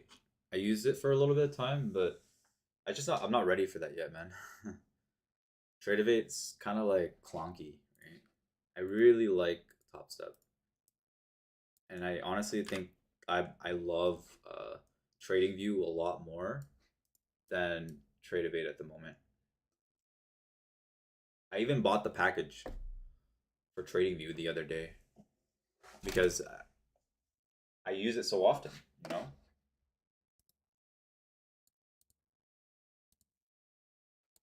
And also, TradingView only lets you like there's no other like you can't use any other time frame on this chart, which sucks. But I adjusted to a strategy that works for me with the 45 minute time frame, and I'm taking it easy. So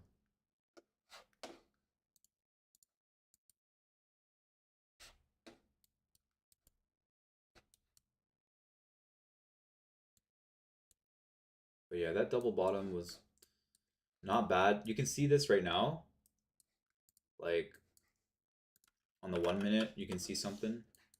On the 15 minute, let's take a look at it. I'm gonna get rid of some of the lines here and boxes.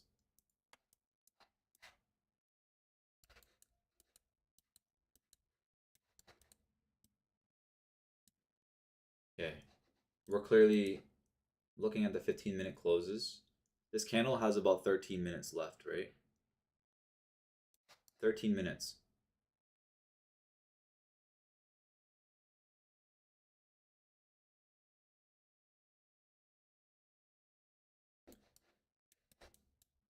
$13 left on this candle here.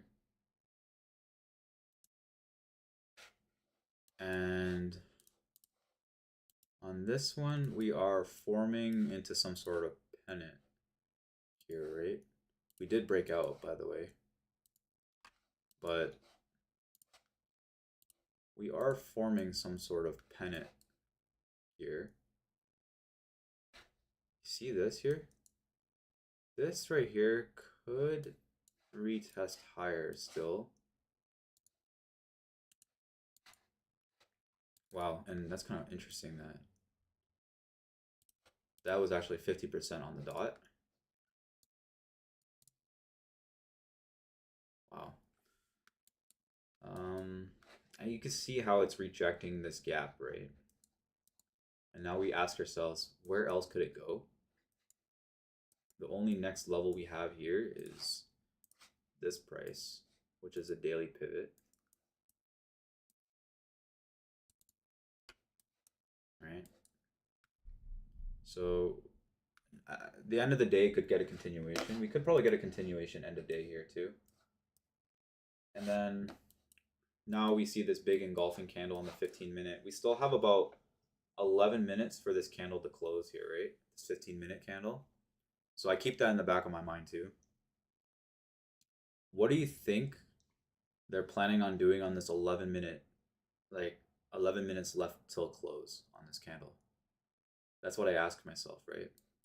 If I see the price coming back up on the 15-minute here, and it looks like it's about to close green, but there's only like 2 minutes left, maybe 1 or 2 minutes left on the clock, I kind of feel hesitant on trying to chase along, you know? That's like what it is. I think they're going to close it as a doji if it comes back up. Right? They're going to close this as a doji. Maybe here.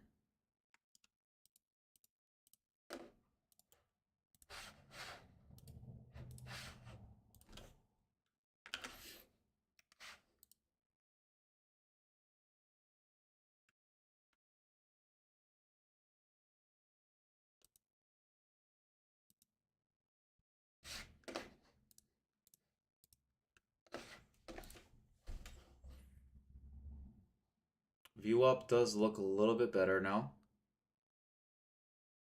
Right?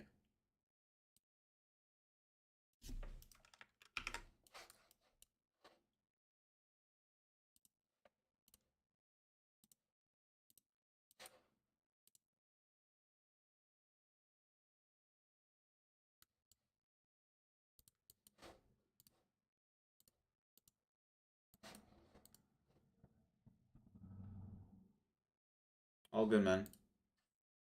Hey, those are things that I observe, man. Like I really dove deep, bro, into data analysis, comprehensive technical analysis. Like I really dove deep. And a lot of people suck at describing. They're very bad at describing. Like I noticed that too. If you check like a lot of YouTube videos, they're very bad at describing patterns. And it's a shame, but hey, like I'm not even like I'm not profitable yet, so I'm just saying like take it with a grain of salt. But yeah, you can see that they're forming the doji now. We got 9 minutes left on this candle, right? This could be a channel, or it could be a green close pretty soon here. It looks like a falling wedge to me, right? Based on the closes. All good, Kutan. All good.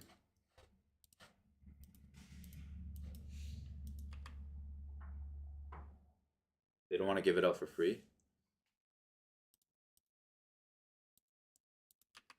I guess so. Maybe, yeah, you're right. I don't know about that. I don't know about that, you know? I feel like I've definitely like checked out some people's courses and everything, and I've gone through like a lot of the content. I've read books and stuff about technical analysis. It's not that it's not that like they're bad at like it's not that it's they don't study deep to that level, you know? Yeah, like it's really bad. Like I've seen it. They don't really study deep, bro. Like I'm talking deep. I'm talking about like the aftermath, the hindsight, the whole thing, right? Like the hindsight is the biggest one. And they if for example, if someone came to ask me like what do I try to do to identify patterns and stuff, like for example using fair value gaps and the ICT concepts, if you check every ICT concept video, they don't describe it perfectly, you know. It's literally just the way they explain it is very it's very vague, very broad. Once they start getting money not from trading, they're like, why should I do trading? Yo, bro, my goal in life is to be a trader, man. That's it. I don't really like education and content, dude, is like it's just an aftermath, you know? People, yeah, you're right about that though. Why should I do trading? Yeah. I want to make money from trading, bro. That's my goal. I want to be like top 1%. I want to be like Dakota or something. That would be nice. So we got 6 minutes left in this candle here. It does look to me. We got a big order on 85s here. 85s. Right up here. 85 order. This looks good to me. I think they're going to do it again. I think they're going to do it again. They're going to run it up again here. Most likely. Yeah. You too, Kuten. I'm basically like chilling.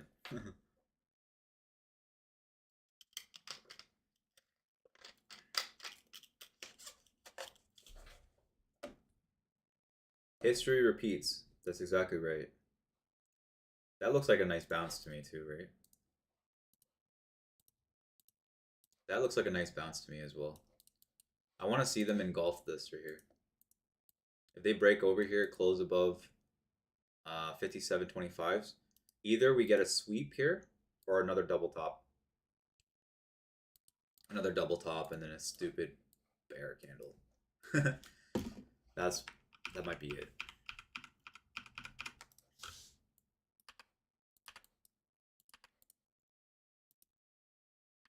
Yeah, you too. You too. I'm gonna be done fairly short, anyways. You know, like I already blocked up my accounts and everything, and just be chilling. Yeah, this looks like a nice. If it breaks above the 105 moving average here, I wouldn't doubt us hitting VWAP this time. It might do this. Might go like this for a little bit of time, eh? Just keep that in mind. I've seen that before too.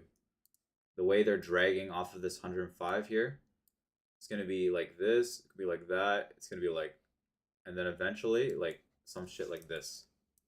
If they can't break it below here.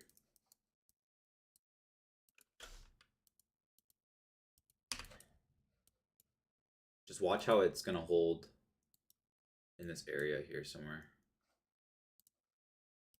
I'd say right here.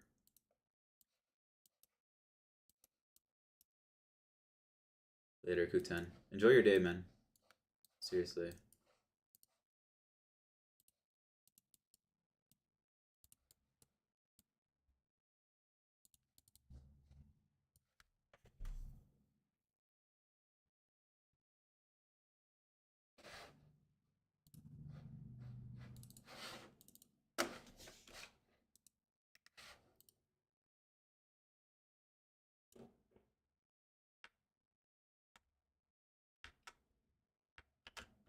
There's an indicator on TradingView that predicts next candle from history. Have you tested it? Uh, No, I haven't.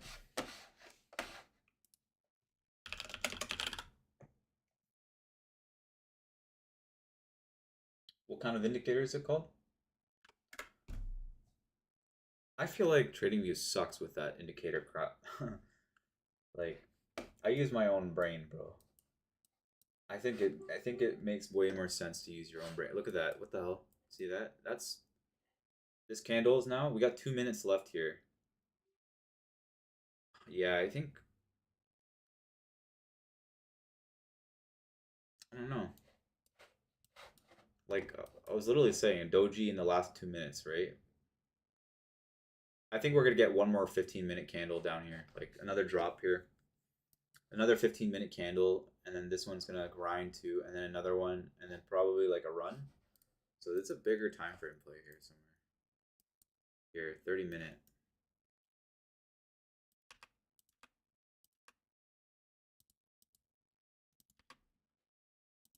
I like the 45-minute candle though. Look at that. 45-minute candle is beautiful. Show you. Look at that 45-minute candle. Engulfing.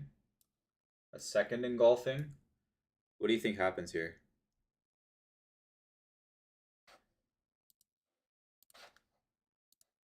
Possible retest here.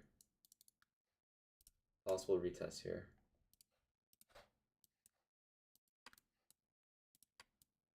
That's a possible retest there. I think we could get an engulfing candle here. And has to be in 30 minutes though. Okay, like in 30 minutes, I want to see this break above 88s here. If it breaks above 88s, we're going straight to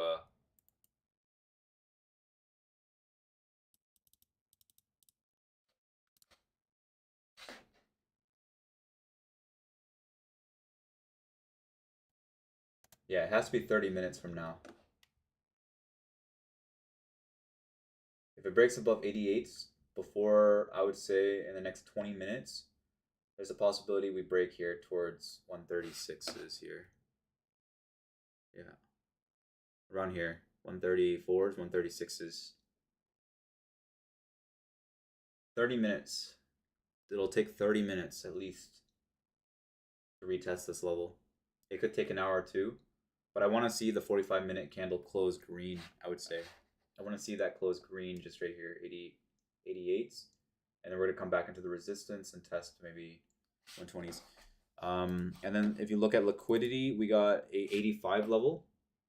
So there is a level at 85s here.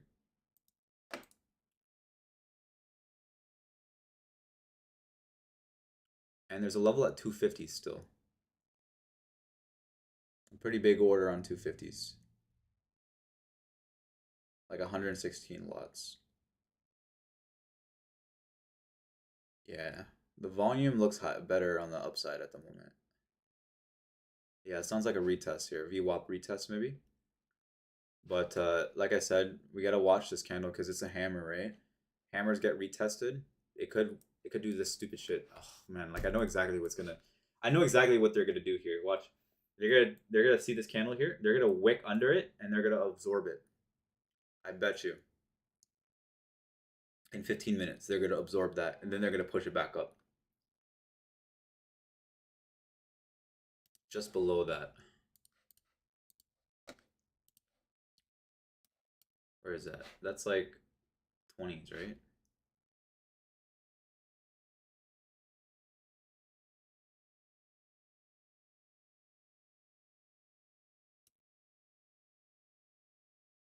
Yeah.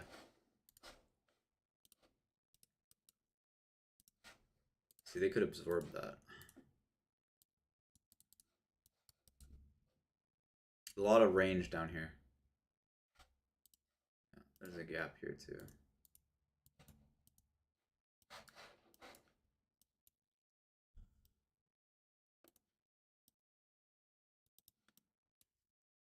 There's an order here as well at the 30s.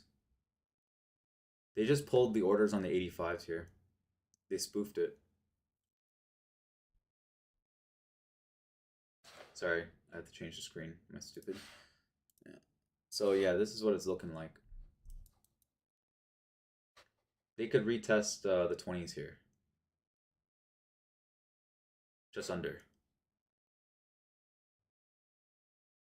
There is an order. Okay, that's a little bit wide here. There's something here too.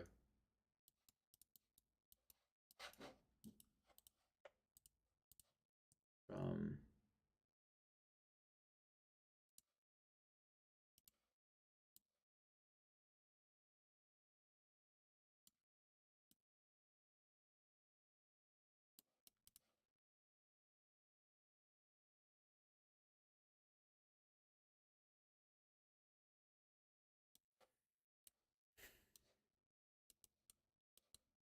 double the volume.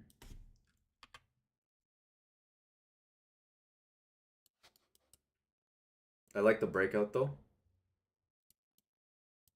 Yeah, you know what?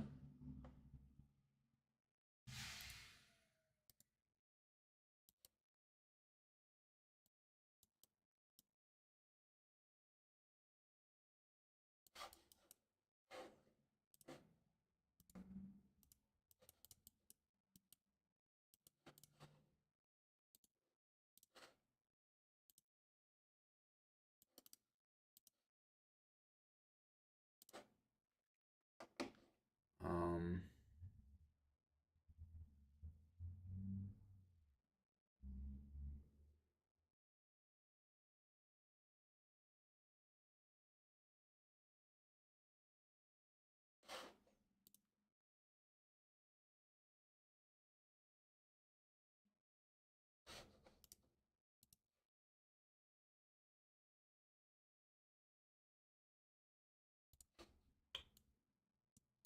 I think that's possible here.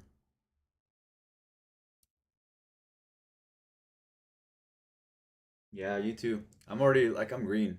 I'm solid, man. I already locked up my accounts, so I'm good. What about you, Elsie? Were you green? Did you get a green day today? I'll see you tomorrow as well.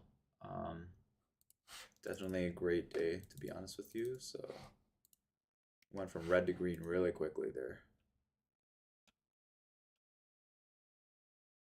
If you haven't yet, yo, if you could like my stream, that'd be great too. Would appreciate it.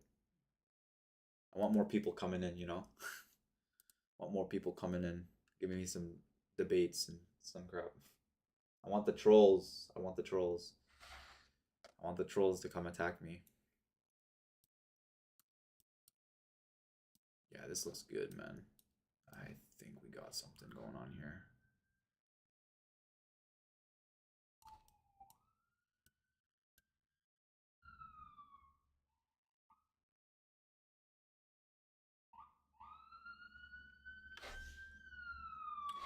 A little shy of the 20s here, probably. I'll do that. I say like that specifically, I'd say. Yeah. Right? See this? I'm gonna take one off here because we filled the gap here a little bit. I'm gonna put my stop loss break even on this practice account here. I want to see it drop here. It could just drop really hard, to be honest with you. Maybe.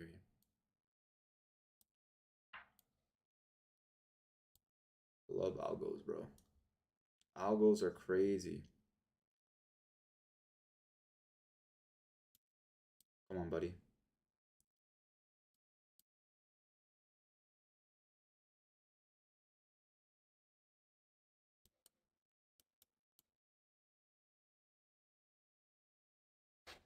Just a little sweep here, bud.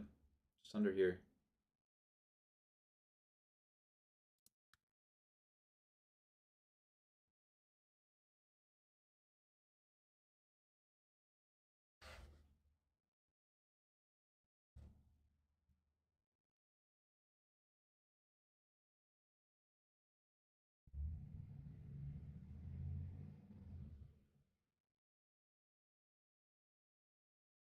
Come on. More of a push here. Yep. And tag me out. Just right under here. 22. There's an order on the 20s still. I want to see it. There it is.